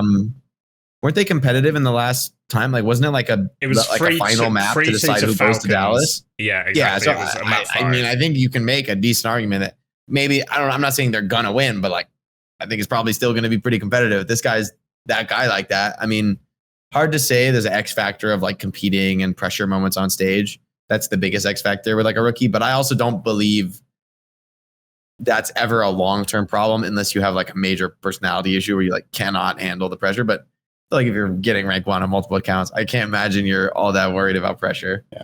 I think there'll be growing pains with this guy compared to someone like someone. So, like someone was on like Team CC. Yeah, it's such a fucking shit name. I hate that guy. Yeah. So someone like he was on Team CC. He was on serious teams for like a long period of time before he went to Overwatch League. Like when he wasn't rated, he was still on good teams for a long time. This Heesong guy, like he's on a whole other level of like random Andy, like even though he's a ranked dominator, it's like he's not in top 8 Korea, like ever, like nobody's given this guy a chance. So I'm sure that this guy has like serious team play issues that need to be like developed, and like there'll be mega growing pains with him compared to him just like slotting into an Overwatch League roster and being that fucking guy straight away. I think there'll be definitely a difference, like I don't think this guy's going to load into his first game and just fucking take over and be the best player you've ever seen, because like someone like this, I think it's like one more DPS too to really hit it. I don't think they should cut one of their DPS, but I think maybe like a Viper, like Viper, like somebody they just need a not flexi. But I mean, Flora looks good on hit scan. You could also find somebody who's really good at hit scan and tracer, but I think that's a little bit of a tall order. Happy's gone. Happy to Falcons. That team would have been happy. Happy would go crazy. Happy Alpha Yi, that goes crazy, man. That would fuck. Do we even talk about that? No, I don't think we did. Right? Happy to Falcons. I think that's like the biggest nothing burger of a signing ever. Maybe. I believe in Happy. All right. It's like that's actually like that signing is like a nothing burger meal with Kappa sauce, dude. Like he's just not even going to play. Like he's not going to do anything. If Falcons is willing to bench proper occasionally when the meta calls for it, why would you ever want that? Stalker. I think Stalker's going to get benched. It's definitely I think Stalker's going to get benched. Proper's going to play Tracer, but I think that's a mistake. I think that's just like I don't know. Maybe that's just the nature of it. Like because maybe a player that good like won't accept being on bench, and I understand that too. But then they should just cut Stalker on it. But then Stalker was so fucking good, bro. He's so fucking good. It's outrageous to bench Stalker. He's on the May. Yeah. He's fucking pounding on the May. He's just got it like that on May for some reason, and he's the world's. I think he's maybe not world's best tracer. I think he's like in the same tier as any tracer in the world, like easy. Maybe for me, I think he might be number 1. But like, yeah, I don't know. Maybe this tactical swapping shit works better with the third DPS. I don't know. Wait, here's one for you. So it doesn't improve the roster in terms of like pure ability, right? Like I don't think Happy over Proper on hit scan really moves, or is even an upgrade, side grade maybe. But what if allowing Proper to go and play more flex DPS? Does it fix for, maybe not fix for culture's too strong a word, but is it possible it cures some of the ailments that they're feeling and they get slightly Proper's going to do the same again, Like he's going to swap back to hit scan. They're just going to conduct. I feel like there's too much on that team to fix is my takeaway, but I don't know. They don't need to, maybe they just don't need to fix it. I feel like that's a team that is not going to fix the culture. It's going to be a fucking beat down for everyone on that team until they win the championship or they all fucking die trying. I'm pretty sure their fate is sealed. I mean, that's kind of doomer, but like, bro, I do not think those players are fixing the culture. It's just, that team is how it's going to be. They've made their bed. Now they'll lie in it. I think there's been teams like that have won before in their defense. I mean, they have beaten toxic crazy teams win all the Raccoon. time. Yeah, like it's not. Yeah. This is like my main reason for not wanting to coach is I'm like, holy fuck, like being toxic is like the right thing to do, and I don't want to do this anymore. This is like killing me. The right thing competitively, but the wrong thing from my heart. It's just not fun to be an asshole, you know? Like, yeah, it's not. It takes less muscles to smile, guys. Come on. Why I'm always so positive, though.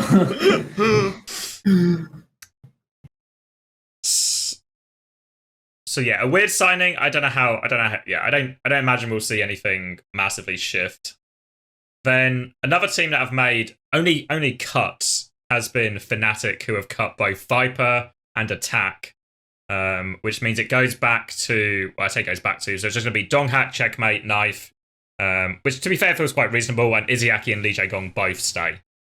I guess I don't know if Irony is technically still on the roster, but unused. I don't know how. The inactive section? He was just in the inactive section, obviously, when they originally made these signings, so I don't know what's happened to him, if they just left him in a cupboard at the facility somewhere and forgotten about him, but I don't imagine we'll see him play, so it feels like we're going to get more of Nis Fnatic, but I don't know. They changed the roster, but I don't know if it actually... I think they may be actually not even a top 4 team in Korea anymore. I think the mag team, Haejuk Dan are probably now better than them. That was a good pronunciation. Did I nail it? Crazy. You speak Korean? Yeah. I'm gonna go coach LGD with all my Korean. That's all you need. Basic understanding of Korean. What's the Haejuk Dan roster? So it's Mag, Zest, Prophet, and Sonjun from TSM, and then Lee Soo-min and who am I forgetting? Vindane, Big Vinny. You guys are fucking idiots if you think that team is going to be Fnatic. I've scrimmed them a lot. How can you? That team is fucking good. I scrimmed them a lot. Mag can't win anything. Mag is back. The biggest fucking failure in the world, dude. Mag needs to be unlocked. He needs to be unlocked, all right? Oh, yeah, that's the one thing he's missing, dude. Mag is missing more resources. I think 4 years of people going all in on Mag being the asset in every situation. He just needs one more chance on a good roster, dude. Mag is the fucking problem, not the solution, dude. Like, no, I'm mag pilled. After scrimming them, I'm mag pilled. He's the new Heesung. The new generation is Heesung and Mag. After the next up. Nobody is more next up than Mag. It's a hot new name on the professional Overwatch scene. Mag's like getting benched on Winston for Punk, dude. Like, get a fucking grip.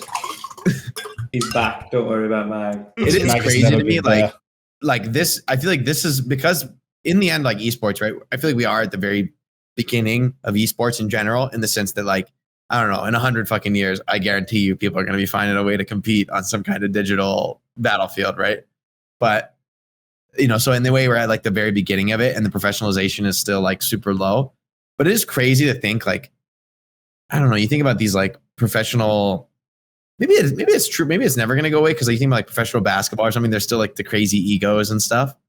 But the level of like professionalization that will probably happen in esports over the next, 20, 30 years compared to now, it I think is staggering. Like, I think things will really be so different, because there's so many players who are like, their potential is so hard capped because they're just like unable to communicate with other humans. Like, is that really going to be that way in 10 years? Like, or is it an artifact of how we got here? Well, the problem, I guess, for esports is to get into the door, you need to spend 12 hours a day playing a video game. Really hard. We self-select hard for the people. I think the top level of anything ultra competitive suffers from the same issues, to be honest. I don't think it's like I think gaming, maybe you get like a little double dip, right? Like, I mean, I got the blinds closed. I'm not getting any sunlight right now. But like overall, I think the top level of like most anything is probably selecting for people that are like, autistic, a certain type because they want to do the same thing for like 16 hours a day. Like there's call it a certain type of person. That's a nicer way to say it. You have to enjoy hyperfixation, which I love being hyperfixated on things. That's like my whole life, and I don't want to go back. But Go back. Go back.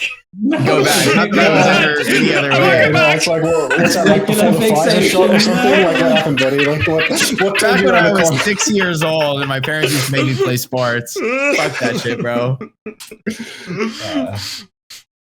So it one time?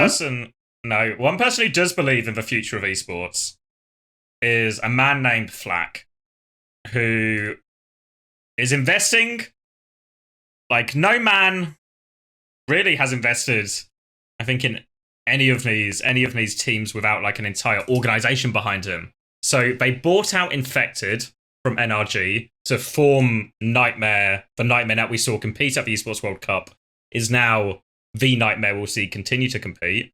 They've also added Lethal, which from what I understand is Seeker's not going to be available for a bit of the start of a tournament, so he's kind of just like here, and then Seeker will return. I don't know how true that is, but they've also added Lethal, and it seems like the transfer window's not closed yet. The wallet is still out, the paychecks are still going around, there is an attempt to sign even more people. So I guess Infected to Nightmare is the easy bit of the equation, right? Like, probably seems a good move. I probably actually have a lot of respect for Infected, because he said the way he phrased it was he made like a competitive choice career-wise, which implies he's probably earning less money, but he thinks he's going to a better team, essentially. So I actually have a lot of time for that type of decision. But it's maybe, I guess, the bigger story is maybe, what do we think of old Moneybags Flack, as they're calling him on the streets? I guarantee this team doesn't qualify for Stockholm. That's always the way it fucking goes in NA. Is you just sign the same caliber of team players that are on TSM or whatever. You get all the expectations and then they crumble. So you're going to spend all this money, they're like going to Stockholm. That's my at least the players they signed, I sort of don't agree with that, because I think Lethal and Infected are like the opposite. They are not players who have like choked. They're both players who have like played on teams that were not expected to do super well and like did individually. Infected literally choked and then got loaned to qualify, mate. I don't think that series was on him. Maybe I'm crazy, but yeah, I'm just saying, you're like pushing this narrative that's like Infected. He's not that guy. He made it there honestly. Like he literally lost in the qualifying match and then had to get loaned to the team that beat him. So like, get the fuck out of here with that bullshit, Jake. I just know this rate Infected high, and I rate Lethal super high. Like Lethal's been playing on fucking Citrus and like owning top tiers just because he fucking pounds. So I don't know. He's very Lethal's like super flexible on DPS. Yeah, I think he's like a huge asset. I also think Zera and Seeker are really strong. I don't know. I just think this team has a lot of assets. I think NA is extremely fucking free now. Like exactly. NA like only has one team. Out of NA is like, wow, you're gonna win. I think the stuff with M80 is all a little bit up in the air right now, but I think it's going to be like a little bit of a question mark, because like I don't think that M80 can put together a team that's scary anymore. I think M80 has 2 players on its roster right now, like on contract, that are incredibly important in North America. But because of how the chips have fallen now in the scene, because of who's quit and whatnot, M80 is no longer capable of utilizing those players to make a good roster. Are the 2 players Tree and Ultraviolet? Yes. Okay. I wasn't trying to like beat around the bush there or whatever. I just mean it's like those 2 guys. They're like they are top 2 players in North America. They should be on the second place team, if not the first place team, right? So like those guys, like they need to be on a team that's going to do extremely well. But if they're stuck with M80, I don't think it's going to be a scary team, because unless they import and spend lots of money, which I don't think they're going to do in the post EWC world, like they're going to do nothing. So either those guys are going to leave the roster and like make another team really, really scary, or they're going to be stuck there and it's going to be another like just nothing burger team. So I think NA is really competitive now for like all of those second, third, fourth sets. Like culturally, M80 is also kind of fucked, because they have Ultraviolet and Tree are fine. Like, well, no, I agree. Ultraviolet and Tree are fine, but like Kaluj is like, I don't give a shit. I'll show. Kaluj is retired. Kaluj is retired. Like there is no M80 culture anymore. All those people are gone. Like Lyar's gone. Kaluj is gone. Okay. So Lyar and Kaluj are gone. I didn't know that. All these guys are gone. Do they have to play Swiss again then? Because they've lost too many core members. They need 3 core members to avoid. I mean, they'll get out of Swiss with fucking. They're point But their circuit point fucked. You mean, right? Like even if they'll get through Swiss, but they'll also be if you circuit get like point fucked. second, you might still make it to Stockholm. That team has to come second to make it to Stockholm. if anything less, it's physically impossible for them because they have no points. That is all so the people that would give them got points, no points, they're right? contracted. Yeah. Tree hasn't competed. They didn't yes, play in Stage 2, did they? Yeah, exactly. So Spectre and Tree have 0 points to bring to the equation. It's only UV on that roster. Spectre's also gone. Spectre's not on that roster as well. Oh, yes. So it's literally only UV's points. Yeah, that's why that team is so fucked. Like, everyone is retired on that roster. Like M80, like, you know, they were a full retirement team. Like, they were going to Saudi, like, basically in the same way that Makers were going to Saudi, you know, like in this Australian roster. You know, it's a bunch of people that have quit. And now, like, Nightmare has gone and bought the players that are important. You know, like, if you wanted to make a good M80 roster, you needed the people that have gone to Nightmare. Now, like, what the fuck are you going to do? Like, you can't make a scary team anymore without importing from overseas. If you import from overseas, you can make a scary team again. But I don't think M80 is going to do that anymore. Like, M80, like, the EWC is over. There's no point investing. Unless you're Flak. Then fucking big up. Invest more.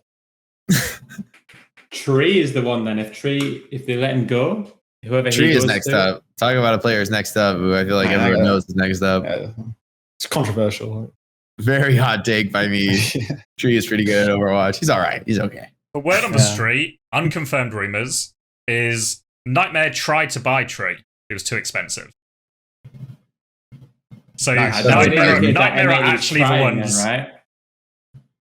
I mean, I feel like anybody who doesn't look at Tree is sort of, if you're building a roster, I mean, come on, right? Like, considering, I mean, maybe there's too much of a buyout and you say no, right? But come on.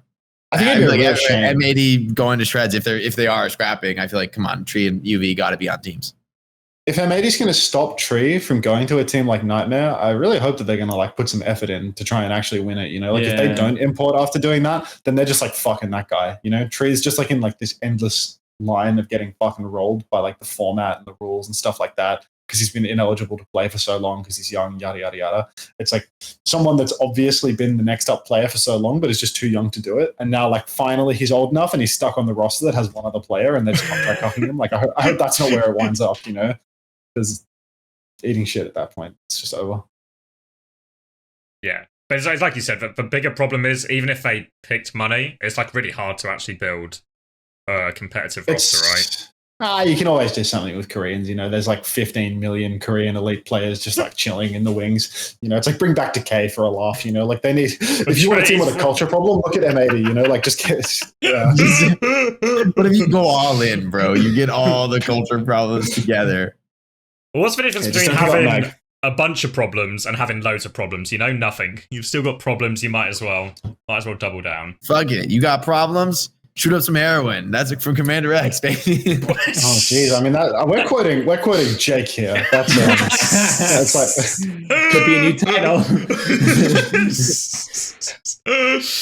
Normally. What's going on with heroin lately? I saw fucking Spilo was tweeting about heroin as well. Wait, Spilo was I saw that. That was an odd. I was like, well, that's like some words. Spilo wants you to buy heroin. Is heroin making a comeback? It is, man. No, I thought fentanyl clapped heroin out, dude. Like the culture war has been completely. No. Yeah. Fentanyl is Heesung and heroin is Mag. It's coming back again. Dude, heroin is way too established to be Mag, dude. Heroin is one of the greats. Heroin is like Smurf or something like that, you know, like accomplished. Heroin could be super, like for you know, like it's still there. It's just not like all the way. Fentanyl, Heesung though, for sure. You know, up and coming. Shout out Fentanyl. Shout out for Fentanyl. Perfect. I'm on Team Narcan. Team Narcan. Okay, dude. Team Naloxone. Unbelievable. So, one team that chose to not solve their problems with heroin, but to instead try and solve their problems with Koreans, a different type of import, was NRG, who have obviously had an infected size hole left in their roster, and they have imported Kellen, which is a little bit perplexing because Kellen was in my chat at one point after leaving Twisted Minds, obviously under dubious circumstances, and he said, well, the problem is Twisted Minds wanted someone like long term, and Kellen only wanted to do Esports World Cup. Only wanted one more tournament. So wow.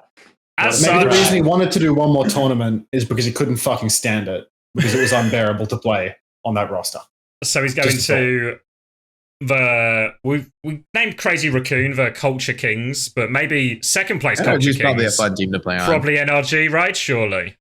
So That's a delusional. That's a delusional take. Just because you're on a team with a streamer doesn't mean you're on the Culture Kings. Everyone knows that team looks fucking annoying to play on. Just because you got Rack Attack there nicing all the time, like, jeez, no, get a fucking grip, dude. Whenever you watch the stream, it's a bunch of like massively autistic kids, like thinly veiling like their like feedback with like sarcastic hard jokes, but you can tell it's all fucking meant, you know.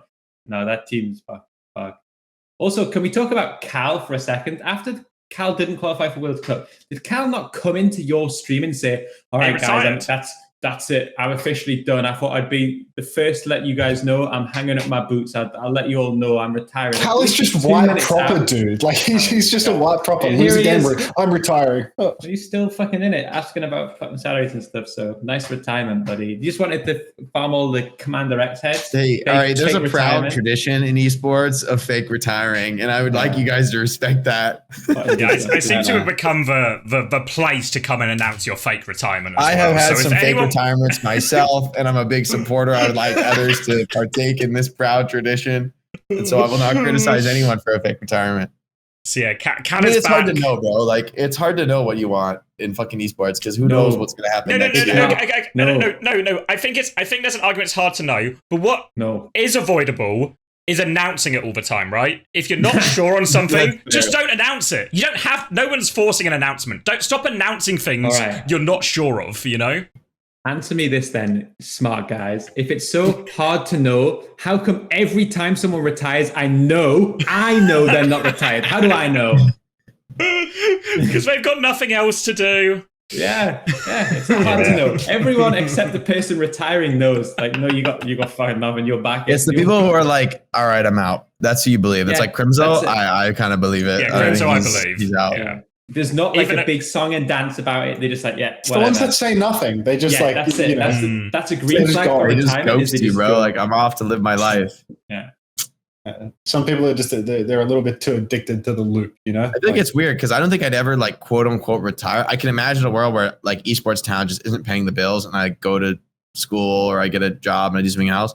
But I'm never gonna like be like, I'll never work an esports event again. You know, like, I'll work. You guys want to hire me? You know, I'm like, I'll go to college. I'll be having some 9-to-5 job. Hey, I'll take 2 days off sick to come to fucking always Stockholm good for another one. Like, yeah, that goes hard, bro. I'm not like gonna leave. You know. Why would you draw the line in the sand and be like, I'm never going to take this awesome gig ever again? Yeah, he's like, I hate getting paid money to talk about playing video games. It's rough. There's a lot of top 3 pet peeve for me, for sure. If you get 700 likes on the tweet, maybe it's worth it. Who knows? Yeah, 700 likes. Now you're. Nobody said likes was involved. I didn't know I was getting a dopamine hit. Hold up. Yeah, that's like a proper retirement translation level, like 700. That's about the ballpark. So, any opinions on Kellen actually on the roster and if it will be good for the team?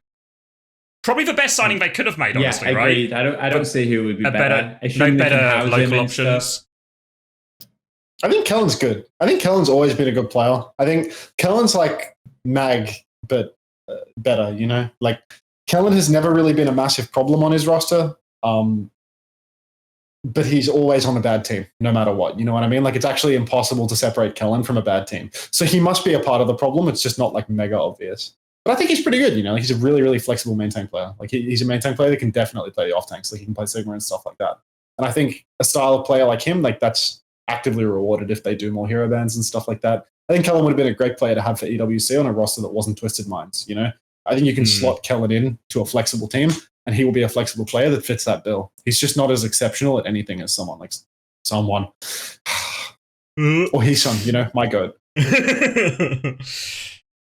Yeah, and it puts him right in the running, I think, to qualify for Stockholm now, right? When you factor in the point situation among the non-Toronto teams, I think they're probably right in the running, right? The fact that he's Korean matters a lot. In a like, it's gonna be hard for him on that team. You know, that team is full of like streamers and fucking taking the piss people, and like Kellen is probably someone that's like, that'll be hard for him, I reckon. Harder or easier than TM? If you were to power rank. No, my bad, actually. Like, I'm pretty sure Calendar spent like 3 months in Egypt playing with Twisted Minds, so it's going to be a walk in the park for Calendar. Is he actually in Egypt? He was. He was, Oh. yeah. He was in Egypt, then Saudi. As you do. World Tour. Quite a year for Kellen. Playing on every continent. Then, I don't know if this is official yet, but the rumour is Kellex is returning as well to ENCE, which coincides with also after people went through ENCE and routinely killed all the Finns. You know, Goomba started it, Crimzo finished it. There was always more Finns to kill. The Finns have had enough, and they packed up shop, and Cloudy, Ghost, and Massa are all reforming SR Peak Check. So the Finns have left, which obviously causes some problems for ENCE, one of which they're solving with Kellex coming back in.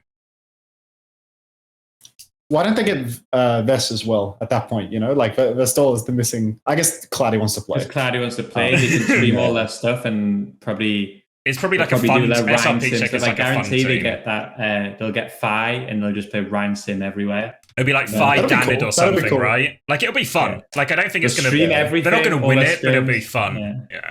Yeah. Maybe make more money from doing all the streaming stuff than ENCE from trying their hearts out. It's good. It's good for the scene. It's like Uncoachable 4 months ago, Pilled, you know? Like, please stream your scrims, guys. Like, it's good for the scene. I remember when I cared about the scene. Unnecessarily blackpilling me every fucking episode about how it's just I'm just giving up now. Fucking do what you want, guys. I don't know. I'm clocking out soon enough, you know? Fucking stream, don't stream. I don't know. I feel like, it's like, I do think there's no reason to get super personally worked up about it, right? Like, just everyone do you know, do what makes sense for you individually. If Overwatch esports, you know, like no good things last forever, you know? It's like, that's just the way of the world. You just never thought I'd get a black pill from Jake, but here we are. Like a little bit too much realism right now. What the fuck? Everyone's represented by their self-interest and like nothing lasts forever. Like, Jesus, Jake, come on, fucking get out of here. I don't think it's black pill. It's just, you know, it's okay. It's reality. Life is full of beautiful change. Yeah, that's the real. That's the real. I don't like the term black pill. It sounds so negative, but you know, it's a wonder that we were here at all. Yeah, there you go. There's that signature Jake optimism. Junior scrims, guys, I'm back. Let's next week, baby. Let's go, baby. We gotta sing in the world. We're the best in the world. All right. So we hit some other stuff that I think is all in rumor category. So we can put disclaimers that there's like, I don't know, it's like 50-50 any of this is true. Rumors. These are lies. So Attack might also be going to NRG. So they might just be really. That would be fucking mental, no? True. To use your two. If you can import 2 players, you can import.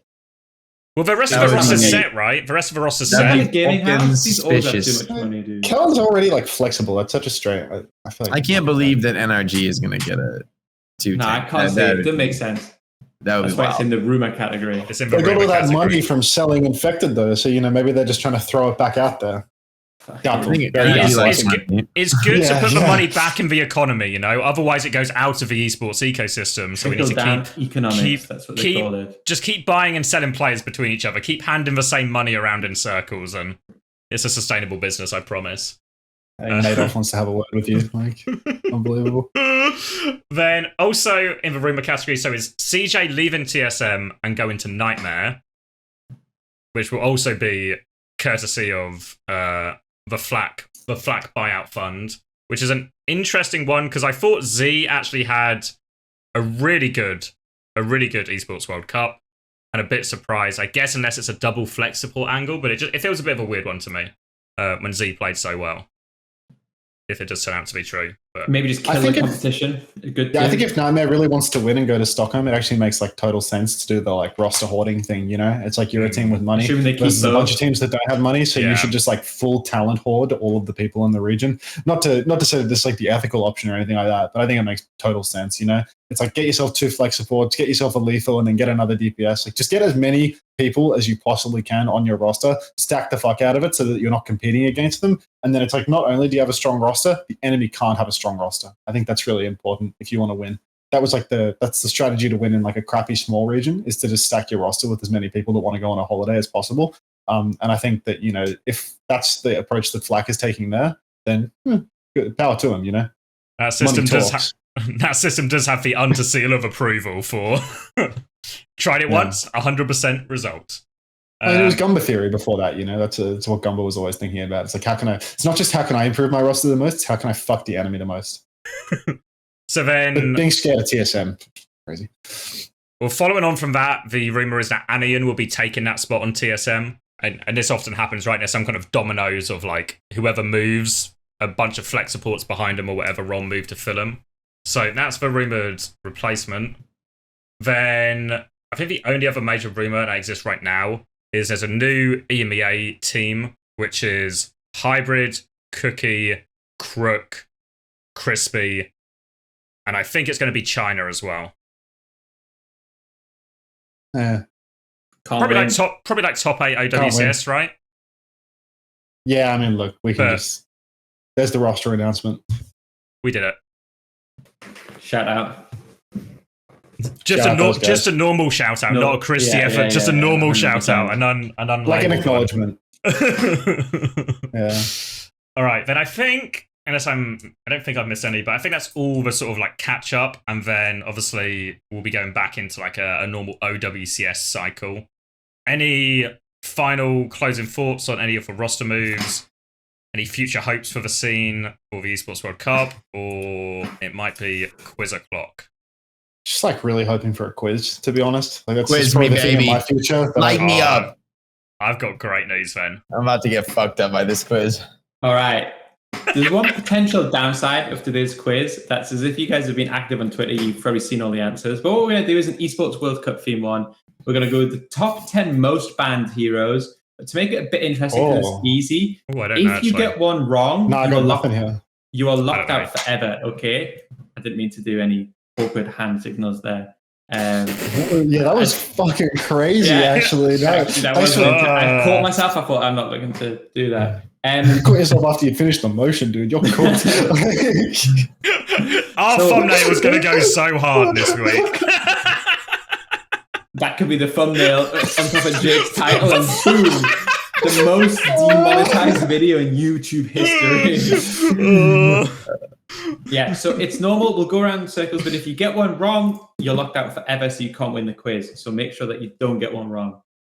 Jake, what if I got like 6 points and then I get one wrong? I'm still winning, right? Yeah, you just end on 6 points, right? Yeah. So you're done. You just be capped. Yeah. Okay. So Jake, you can go first. And so I'm picking any of the top 10, right? Yeah. So you should be okay for this one. I'm gonna take. I guess this feels obvious, but I'm second guessing myself. I'm gonna take Diva. Yeah, Diva third place, 22 bans. Okay. Yeah. Lucio. Yeah, Lucio second. I actually thought Lucio might be the most banned hero, but only the second most banned, 24. Probably Anna then has to be in there. Yep, Anna, fifth place. I think pretty useful for most teams that wanted to avoid the Winston teams. I am gonna take. Oh, it's actually really it's spooky now, I think. Yeah, I'm gonna take Farah. I think Farah is safe. Farah, that's a risk. 8th place. I knew it'd be in there. Oh, damn, he's on the edge. I knew it'd be in there, though. I don't know, like So wait, we had 8th. We've had second, third. I think this could be a troll. BAP. I might be trolling here. This might be like Western biased. No, BAP actually good shout. 4th place for BAP. So actually quite a lot of BAP bans. We haven't said Winston yet, have we? We haven't.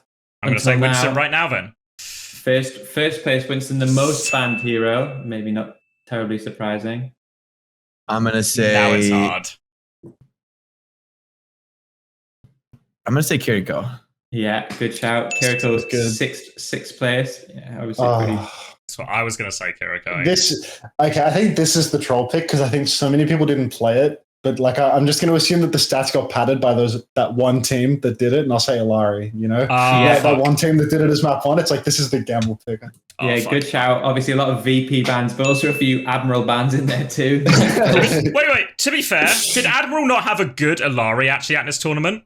In the group stage? He surprised me. Way to know that. There was no history of it, though. No history of it. What do you mean, dude? Admiral Bapta was a European legend, dude. His ability to flex is well documented. His Alari was good. He surprised me. Didn't surprise Fnatic, obviously, but surprised me. He's like, he watched Admiral's game 24. That guy's probably got the Alari in him. All right. So 3 to go. No, this is really to go. hard then. So I'm trying to think what we've had already. So we've had Lucio, we've had Bap, we've had Kiri, we've had Anna, we've had Winston, we've had Farah. Right? And we've had Diva. Yeah. And those are the 7 we've had. So then... I think we've had 8. I think there's one you're missing somewhere, but I can't figure out which one. Maybe Lucio. I don't know. Then... Oh, fuck. I'm going to have to risk it, aren't I? There's no safe options left. I'm going to go...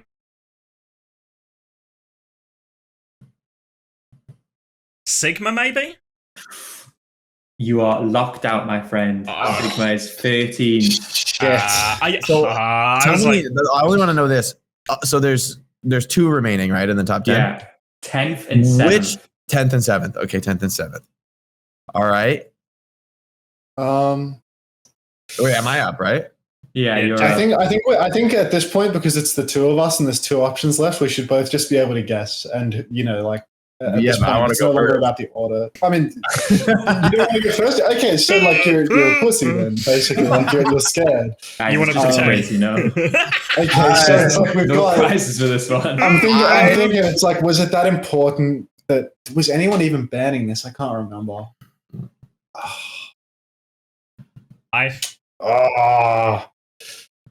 Is this the grief? Do you want to go first or second? I'm done. Just if something comes to your mind, just say it. If all right, I'm gonna say this might be wrong. I'm gonna say Malga. I was thinking that actually. I mean, 14th place. All right. Yeah. No, I was close on that. I think I'll just stick with This is what about like hit scans? Like what? Like with hit scan? Yeah, no, this is important. No way people will be banning hit scan. It's like I don't know. Like I saw like regular hit scan bans. Like Ash was getting banned fucking heaps and stuff like that. But it's like it's too common, you know. And then it's like Brig. It's like lots of people playing Anna Brig all the time. But was Brig actually getting banned that much when people were playing Alari? I'll just say Brig. You know, I feel like Brig is like the safe bet. I think Ash was the better guess. It's too late now. X is right, but they were both winners. Brig, 10th place, Ash, 7th place. So in a sense, I like double fucked Jake. Chris, I want to know, Chris, where was Sim? Where was Sim? So Sim, I think was like, Sim was banned 12 times. So Sim was one off being in the top 10. Sim was the one I was thinking about guessing when I went with Malga. Every single one of the bans came against SSG or TM. So every series... That's what I mean. I knew against them they fucking got banned. But so if SSG or TM went one game further... Yeah, no, that can't be true though, because that means that there were still 4 Sim bans that weren't on SSG or TM. Who the fuck? Surely someone else banned Sim somewhere. You could just use it as like a DPS protect or whatever, right? Like I don't think it's that. I can give you 4 Sim bans. Bleed banned Sim against ENCE. Okay. Psycho ban, but all right. Oh wait, fucking Rock banned it against Gaming Gladiators. You know who actually had the worst bans? You know who had the worst bans at the tournament?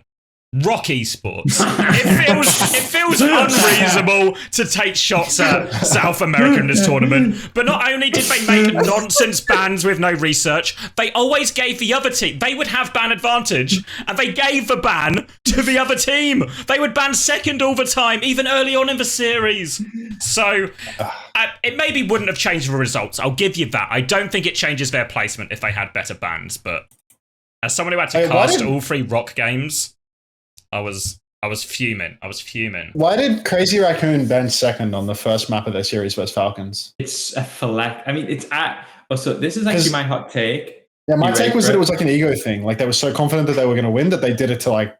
I think it was a little bit too. I I like that. I fucking like that. That's classic Coach Moon, dude. The best coach ever. Like I've I always just said. think the better you are as a team, like the more flexible you are, the more there's a legitimate argument that like it's like theoretically bans have no value, right? Like from a like if your players aren't human beings who actually have real free skills, market, dude. Like no, but there's no value since the here. ban removes the hero for both teams. So theoretically, if you are truly agnostic about what you want to play, you really don't care, then banning second is actually fine because you just don't care what style you play, and you would rather the opponent show their hand first. But that's like, I think CR is the only team at the tournament that can actually make the claim that like we can hang with you on no matter what you play. And like also against a team like Falcons, where it's not immediately obvious like what the matchup will be. Yeah, like what they're gonna do, what style they'll play. They're like neither team is easy. Like obviously you're playing SSG, you're gonna be like, yeah, I'll ban first to fuck up these rush comps, right? Or protect what I think I need the most, whatever, right? Like if both teams like it's a single signal that the match is incredibly high level when teams start banning second. Because I like the two teams, which is a good reflection for Rock. That's probably where Rockies was at. They're like, well, we play everything on a world beating level, so really you should let the opponents reveal their strategy to us first. You show your hand first. I actually agree with you though. I actually was more and more seconds ban pilled because as I was doing, I had like, if they ban this is a really good response. And it actually, if I could replay time, or if there's a tournament goes again, I think I would plan out, like, we know we're going to get Lucio banned, but if they ban Lucio first, then this is a really good ban in response, blah, blah, blah. I actually think that I might experiment with more second bans if this ever comes back again. I hope so, man. I honestly hope the OWCS format becomes this. I think the game's just better with hero bans. There's a reason I was advocating for this like 2 years ago, or a similar type of system where there's actual player agency involved with bans. Because it just blows up the old world of like every fucking second of the game has been pre-choreographed. I don't know. Like maybe it's because I think you're like so like delusionally stuck in the past thinking that that's still around, you know? Like I really don't think that that's like the case. I don't think that's been the case for like the longest time. No, but I mean, it is the case for like a comp classic metas. Comp swap meta is absolutely, without hero pick, fucking solved by the end of the tournament. It's like, okay, you're going to go this and then I'm going to go that. The swapping part is definitely choreographed, but like nobody's doing the stat banana like choreographing of shit anymore. You know, but that's the comp swap thing is like, honestly, the biggest problem is that like, I think bans make a pro Overwatch look a lot more like what actual people see when they play the game, which is to see 10 different heroes in the lobby all the time. That's not weird, right? Like that's not weird. And that's, if anything, is more, it's like, if you're in gold, bro, like you probably never played a mirror match. Like low key, you might never have seen that. Versus it's 100% of the games or 90+% of the games in pro games.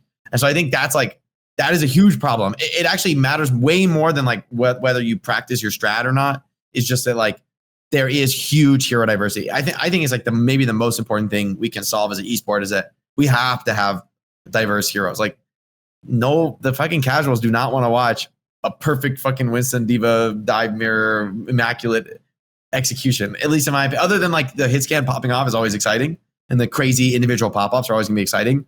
But I think having different heroes on the map is just way more interesting for people. All right, then. So this might end up being quite a robust segment then. We've got a few heavy hitters coming in for Client of the Week.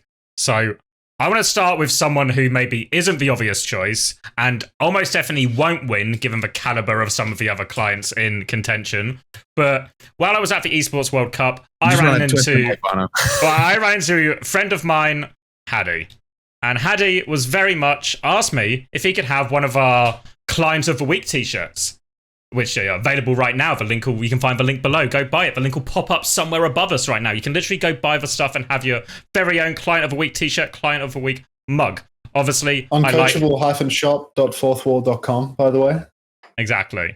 _gold _2 _cash. So I'm a generous man. I gave Haddy a Client of the Week t-shirt. He put it on while we were doing the co-stream in the SSG booth.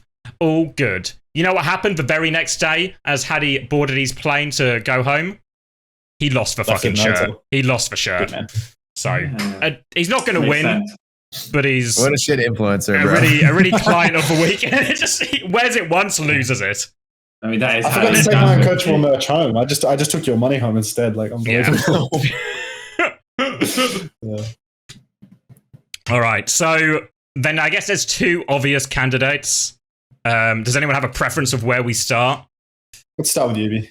Start with Yubi. So Yubi obviously had some success at the event where he was able to beat LGD, Team China, a rematch of the World Cup. He'd done it again. At which point Yubi takes to Twitter to highlight that the players didn't shake his hand. As you can see, there's a community note underneath this. I love we got community notes.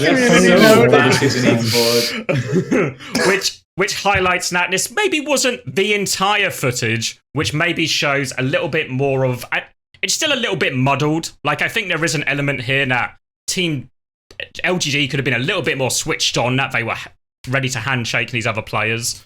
But Yubi trying to mislead someone, and I think the biggest client moment, really, is the fact that you're trying to mislead people on something that was broadcast with VODs. Like, it's really hard, right? If everybody has video evidence, it's really hard to convince them when everyone can just go check it. So, yeah, really walked into this one. Yeah.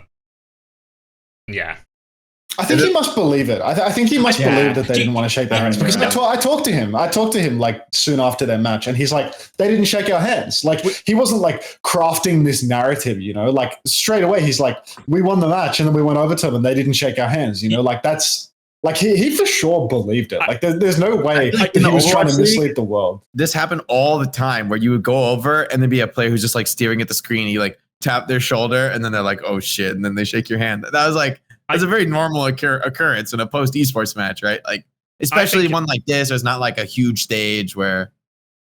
When there's no, this is on the B stream, right? So this is off state. There's no crowd for this, right? So there is not a lot of noise going on at this point, right? So I find it, because LGD responded, or like their social media responded by saying, "Oh, we didn't do this in rehearsal." One of the players, like Gushue, was like trying to fix something with his computer. All of this, and I was like, come on, you've played so many matches, so many officials at LANs where they come over and shake your hand. They're the only 5 people moving in the room, right? They're moving in the room, they're moving towards you. It seems really, like, I don't think it was malicious. I think that's, like, not true.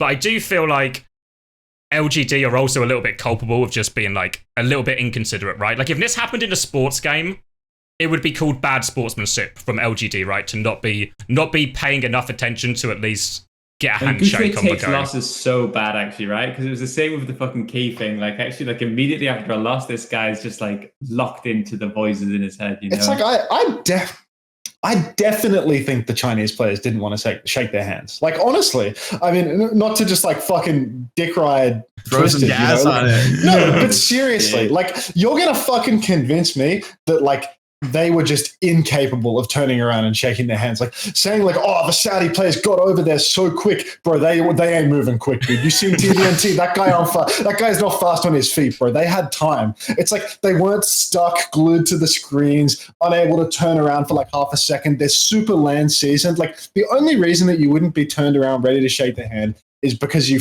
didn't want to do it in the first place. You're pissed off. You know You're pissed off. Yeah, exactly. Like, they're mad about the loss, and I think that like, incredibly, as difficult as this is to believe, I genuinely think like Yubi got a bit more flack than was deserved for this sort of thing, because I genuinely think that he thought the Chinese team didn't want to shake their hand. And even after watching it back, it's like, it's really awkward. It's really awkward. Like, no, it's really awkward.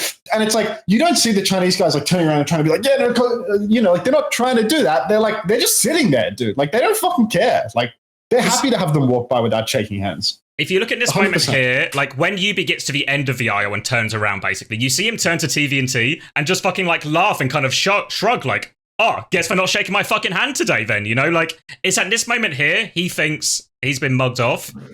And he's maybe not been like completely mugged off, but he's not been not completely mugged off either, you know? The right thing to do would be like, if you like, once you recognize that like the moment's gone, but you didn't shake their hands, you would actually, as a sportsman, you should get up and be like, no, guys, sorry, I should shake your hand. It's right? on LGD like, to do it, right? It's on LGD. Shake his hand. You've seen that one. Like, it should be like, I want to shake your hand. I feel like in the past, I remember sometimes in matches and stuff, you would go to shake somebody's hand and they would be like, either like, not necessarily head down on the desk, but they're like, head in their hands, kind of like taking the loss pretty harsh. You would just like tap them on the shoulder and then they'd be like, oh shit. And then, the guys at the front of the table are not standing up. Like, like these guys that are like still sitting down, like, look, he's taking his headset off. He's not even turning around. He's not even turning around right now. Two of them. Headsets are like, fuck it. Like Doucheway doesn't turn around for anyone. Yeah, exactly. So you're going to tell me that this is 100% Twisted's fault? Like, get the fuck out of here. No. I agree. I don't think OA LGD is like, in the end, yeah, they should have been quicker. But the same as like all those people that I played matches against and should have been quicker to shake my hand. I was just like, I realized what they were going through in the moment, that they were like taking the loss real hard, and I didn't take it personal. And I was just like, hey man, good game or whatever, and shaking hands. It's like a sportsmanship thing. So it's right? like it's a near miss. Thing. It's chips missing in the night. As much as I'm like, I honestly think, if anything, maybe it's like, yeah, it's OALG. You should never let this happen because you're the team who lost, and the other team did what they're supposed to do, walk by, and they're not supposed to have to bother you. You're supposed to just shake their hand.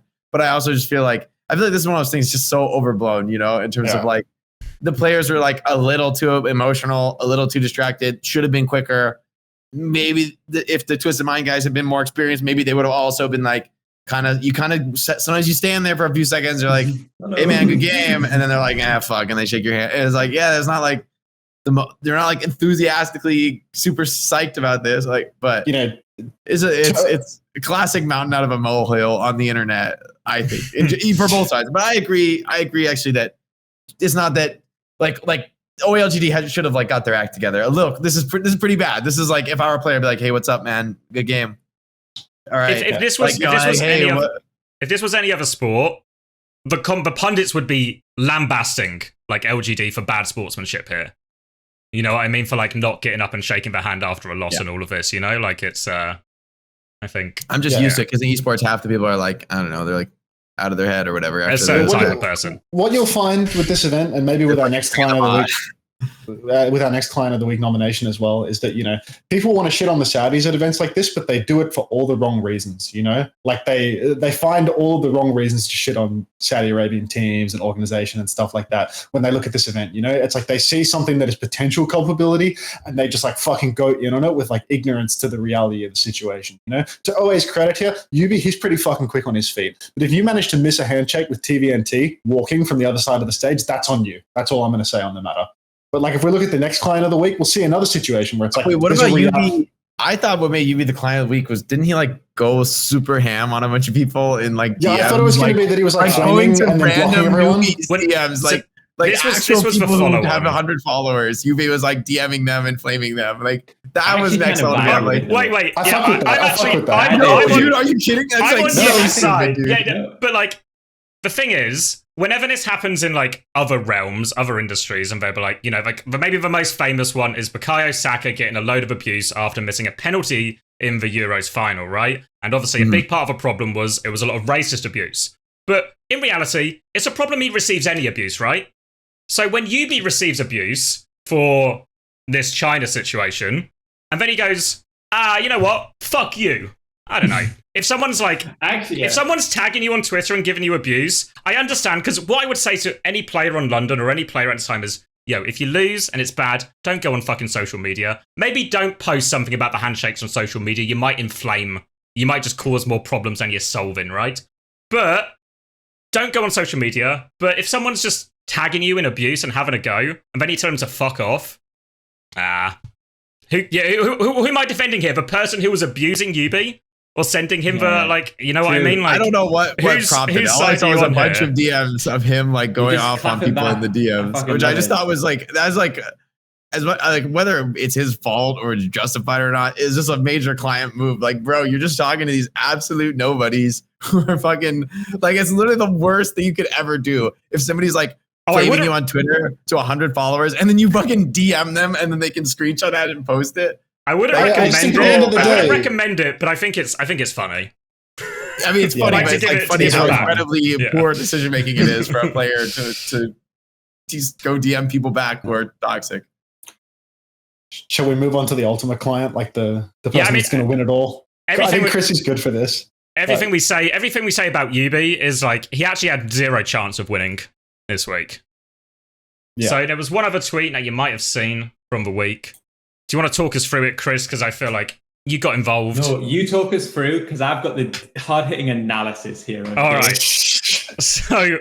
So it actually, there's a bit of an overlap here, right? Because one thing Yubi tried to do was obviously portray things a certain way when there was video evidence. Ms. Liz Richardson, also tried to portray things a certain way. Well, again, there was unfortunately video evidence quite freely available. So she wrote this, I guess, like opinion piece on like the Twit longer, talking about a lot of her problems with Saudi Arabia. And one of the things that maybe drew the most attention was she tuned in for 5 minutes after not wanting to tune in. And she saw only Saudi Arabian men in the audience. And I think this really became, I think, like the focus of a lot of the discussion in terms of she saw only Saudi Arabian men. And for her, this represented, I guess, like the epitome of everything that was wrong. You know, there was no place for women there and all of this. At which point, a lot of people pointed out that, well, there were plenty of women in the audience. There were plenty of women at the event, lots of families. I mean, I've actually been to Insomnia Lands in the UK. There's been a bigger demographic or like gender demographic swing than at this event. There was white men too, right? Which is really bad. Yeah, so obviously we're a room full of white men, so she probably can't listen to this right now. So probably doesn't feel safe watching the podcast. I will say, like, although I had the same reaction that like there were a lot of women at the event, like in general, like walking the street or whatever, the boulevard of the event. The audience was mostly men, like to a more intense degree than the overall event, at least from my perspective. I didn't get that. Like I was sitting in the crowd and like the row behind me was like all women. The row in front of me was like all women. That wasn't me choosing. Maybe to it was just there. about going crazy. They did show. No, I didn't tactically. They did show what I guess they were calling themselves, I think, the Falcon Ultras. So if you don't know the sports terminology, Ultras are just like the ultimate fans for hardcore. So they were showing them more, I think, because they had the flags, and I guess they were the most lively and entertaining. Which, let's be honest, I would not want to sit next to a group of screaming fans on any sporting event of any kind. The ultras are not where I will sit, shall I say, about my personal seating preferences at a sporting event. Italian ultras, they're the fun. Yeah, I'm not. Don't mess with the Italian ultras. I don't want anyone screaming next to me. You want to get into the analysis, Chrissy? So I think that this has potential to be one of the most client things possible, even if we ignore all of the stuff we spoke about and the secondary tweet, which was just racism, by the way. Like, actually, just like if you replace the word white with any other race, you'd be like, this is actually a totally unacceptable tweet. So it's the fucking same. I think it's fucking brilliant because not only is this a journalist, and I'm going to use quotes, this is my opinion, you know, it doesn't reflect everybody on the desk. 5 minutes of research to write an article. That's good. That's step number one of a great journalist. Get it wrong, okay? Step number two of a great journalist. Think about this, okay? She, out of doing the right thing, the moral thing, was boycotting the World Cup, but she couldn't even do it. She couldn't even boycott the event. She still fucking watched. And not only that, this proves, and she says she only watched for 5 minutes. The reality is probably she watched more, you know? Probably she didn't just watch those 5 minutes. She probably watched more, but she realized if she, I've been watching the whole event. So not only does she prove that these boycotts are most of the time just for fucking signaling to the right people, not only has she broken the boycott, she has griefed the boycott so fucking hard by tweeting misinformation to the point where almost every Overwatch pro has come out in support of the gender diversity at this event. She has actually done more public PR for the Saudi Arabian government than we could have possibly done on this, because this tweet went so fucking viral. Everyone called her a client. We should investigate if she's being paid by the PIF at this state, because it's actually not impossible that she is a foreign actor attempting to drum up the, I don't know, excellent propaganda or reality of the gender makeup of Saudi Arabian esports tournaments. I thought that this was like actually like one of the saddest things, like the point you've made there at the end. It was like one of the saddest things ever. Like the irony is unbelievable. Because I think, you know, when I come on say this podcast and I'm talking about like how I went to Saudi and I had like heaps of fucking fun, you know, and they treated us really, really well. I don't want that to sound like I am advocating for, you know, the maybe some of the underlying fundamentals of what's going on in Saudi Arabia, you know. But I do think that, like, people need to be able to understand that like we're being treated like foreign workers at an event where they're trying to treat foreign workers extremely well in order to paint things in a positive light. What Liz did, where they said something that was completely wrong and then actively contributed, not just to people saying, oh, Saudi Arabia is fun, but they actually contributed to people like genuinely, like really like hard sports watching for the event, where so many players came out and they were wording their tweets in a way that was super supportive of gender inclusivity in Saudi Arabia. They were saying, I'd like to say thank you to all the men and women involved in the event and stuff like that. Like they were really actively pushing the gender equality side of things, even though it's actually exceptionally well documented that there is no gender equality in Saudi Arabia. This is a woman that has, this is a country that has an atrocious track record when it comes to treatment of women. Like women have got the right to drive in the past 5 years in Saudi Arabia, something like that. Forgive me if I'm wrong on the exact years there, right? But it's truly like fucking embarrassing that because you come out with completely like just something that's wrong, that you are probably the strongest force for the people in the Overwatch scene contributing to pushing this incorrect perspective, because all of what the Overwatch people said was correct. There were heaps of women in the crowd. There were heaps of women working the event. Both of these things are true. But that didn't really need to be like accentuated or pushed in either direction, because that's not actually relevant to what's wrong in Saudi Arabia. What Western views feel is a problem in Saudi Arabia, gender inequality and stuff like that. That was never going to be displayed at an event like this, because an event like this is about showing you an idealized version, a Western-friendly version of the country. You're not going to see that in, the real world, so to speak. But because of what Liz said, I think that like everyone gets pushed this Western view, and people think like, oh, it's not so bad in Saudi for women. You know what I mean? But like that's still untrue. We just didn't see that. Like we were at the fucking Hilton. I feel like being in Saudi made me reevaluate, I guess, the way I think about something like gender equality in the context of Saudi Arabia, because it's like there's a bunch of women at the event, right? Like they're with their families. And I presume they're women because they're wearing the traditional head covering and full body black garb that women wear. And so I presume that it's very easy to see actually like the gender split. Never before in my life was it easier to see a gender split in the crowd when the women are almost universally wearing all black, full covering, and the men almost universally wear like the full white though, and so it made me think it's like, in what is the version of quote unquote gender equality that is most important? Is it about people's visibility in the crowd? There's like there's a certain Western perspective that says like, oh, that women wearing these face coverings is wrong. But then that's also like, I think a challenging idea to hold on to when it's, it's like a deeply held cultural belief in a very religious country that is like, feels very, at least from my perspective, I'm like, oh, I don't really know what's going on with this. Like that's my genuine take now. It's like, man, I think women should have the right to drive and live their lives without regard to the actions or you're so brave, Jake. You're so brave. But it's like, anyone want to come out against them driving while we're here? Or It's like nobody's trying to like fight against the burqa in Saudi Arabia. You know what I mean? But the problem is like that is a country where everyone knows, truly, everyone knows that women have less autonomy than men. Everyone knows that men control women in Saudi Arabia. Like that's the reality of the situation, like women have less rights than men in that country.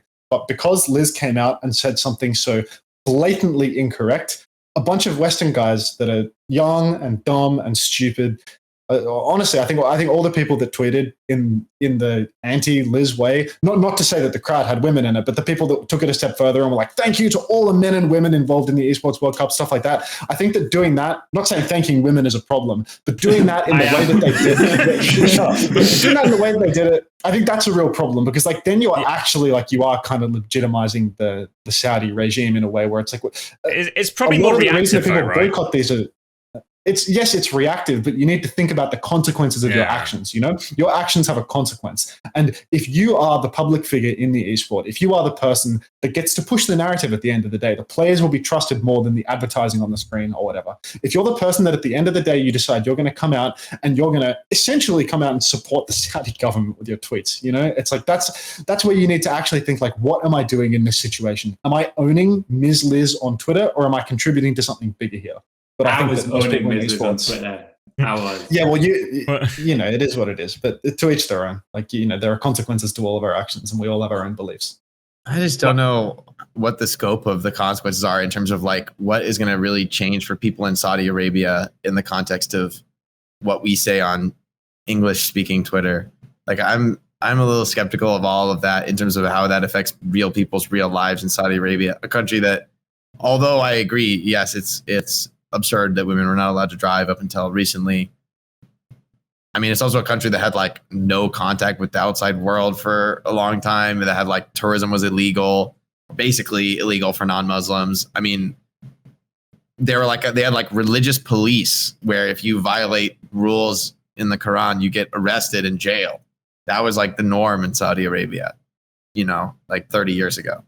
Like, you say was, I mean, religious belief. No, but like, I mean, Islam is still the law of the land, but the religious police is gone. Actually, that's a huge change in Saudi Arabia in the context of that country.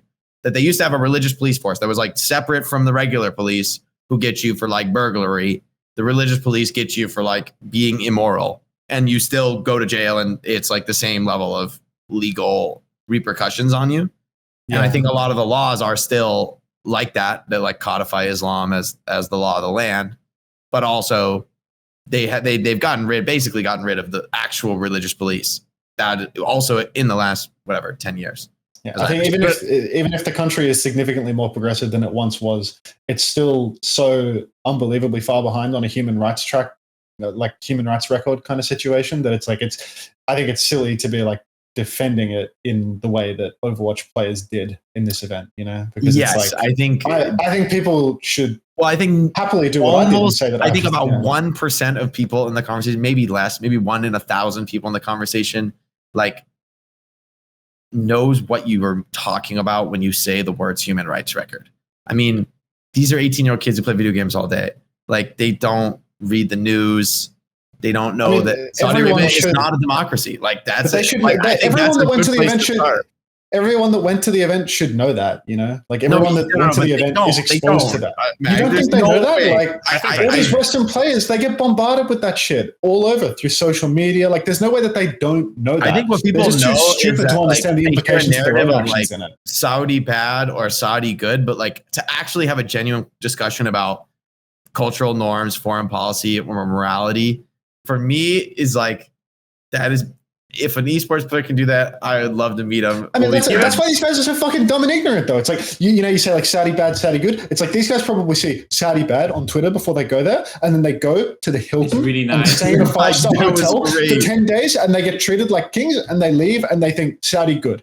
And well, not that's why for they 1 second do they think, right? geez, I wonder what that Filipino worker that was fucking mopping the floor every 3 seconds of the event was getting paid. Like, not for 1 second do they stop to think that. And the whole time, parading around the country enjoying themselves. Like, I paraded around the country and enjoyed myself for sure, but I don't afterwards go and think, damn, I fucking love people working without passports, you know? Like, that works for me. Like, come on. Like, but this is part of the problem, right? Because engage in these events. But this is why Mizla's fucked up, because she gives everyone this opportunity. This is why, like, all of this is her fault.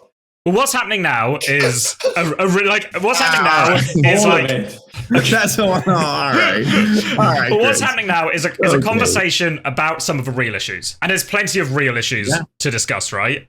But what this tweet ended up doing was shifting the conversation away from all of these issues into a just sort of black and white. Well, yeah. How many women are at the event? Can I get a breakdown of like how many men? Can I get a percentage going? Anyone doing a quick survey or something? Which just became a very quickly provable, not provable type aspect, rather than addressing what presumably was her intention of shining a light on a lot of the issues. And it just kind of, missed what presumably was her original, very much her original goal. 1,500 likes on Twitter, though, could be worse for Ms. Liz. I just think that, you know, Liz's intentions with posting that, I'm sure they come from the right place, you know, because Liz is probably acutely aware of the issues related to Saudi. But the problem is if their evidence is going to be, I watched the stream for 5 minutes and I saw a room full of brown men and it was terrifying, like that's probably not the way to go about it, you know? Like if those are the words that are coming out of your mouth and that's how you think you're going to like enact change in the world, then good fucking luck. Like, you know, you're going to need a little bit more complexity than that. You're going to take down a regressive regime on Twitter. Good luck.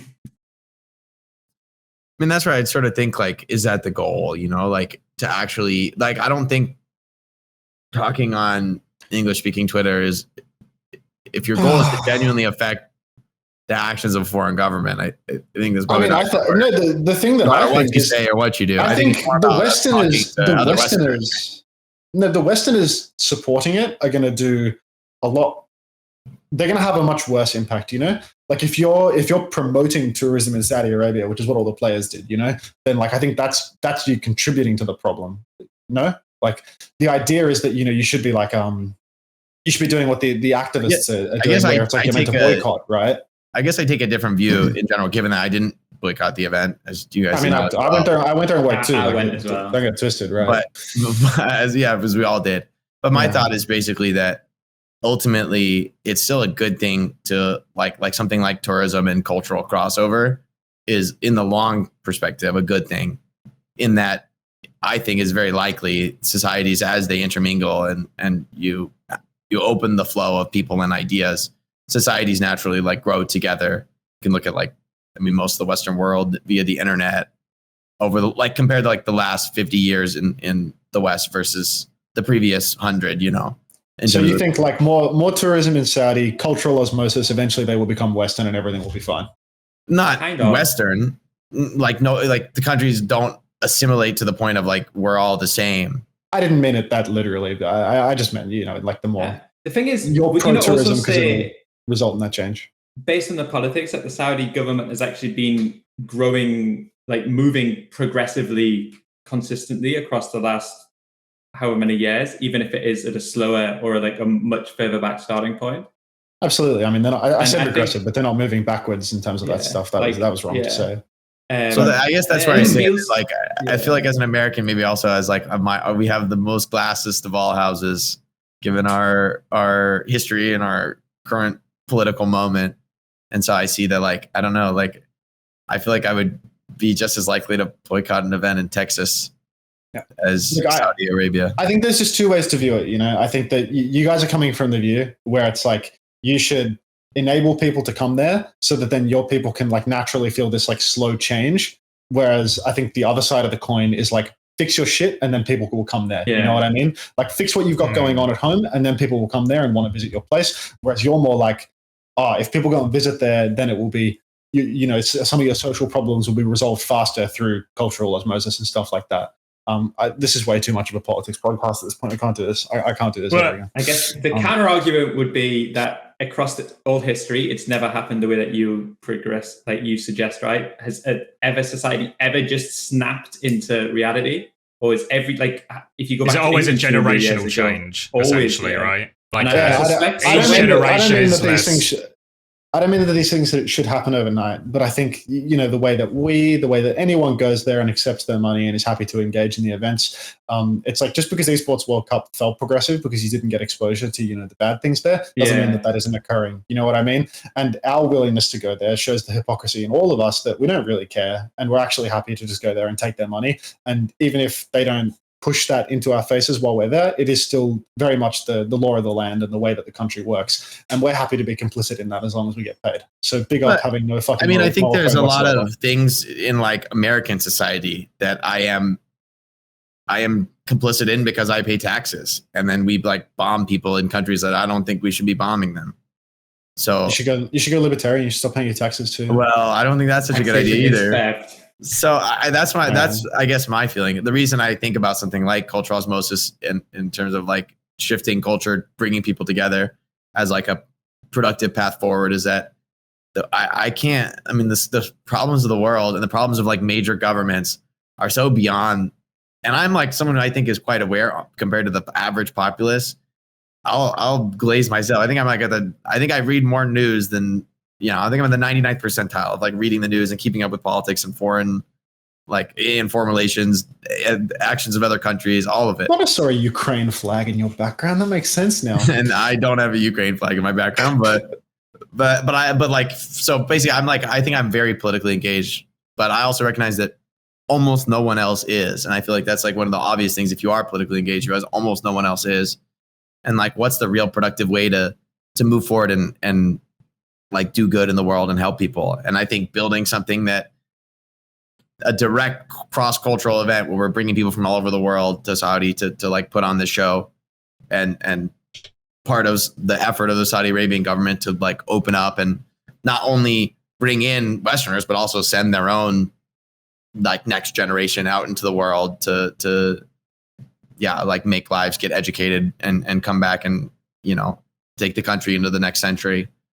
Yeah. I mean, look, I think MBS is smiling hearing what you're saying, because it just means that the Esports World Cup has worked, He's captured the hearts and minds of the Jakes of the world. So, whatever the objectives of the Esports World Cup are, it's kind of worked, Like, I won't endorse or fully endorse or fully condemn the actions of an entire national government is like absurd. Like we're talking about like 100,000 issues all together on top of each other at once.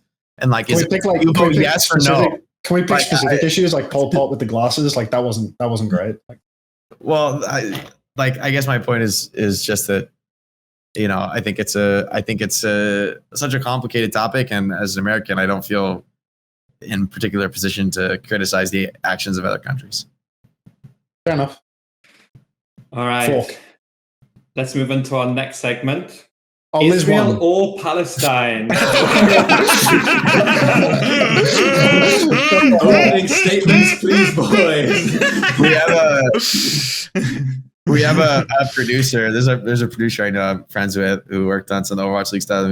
I got one question for you. That's what we always say. And the question is, are you pro-life or pro-choice? That's going to be next week's quiz now. Yeah. All right, guys. We got one question. Pro-life and pro-choice, are you? Wrong. First question of the interview.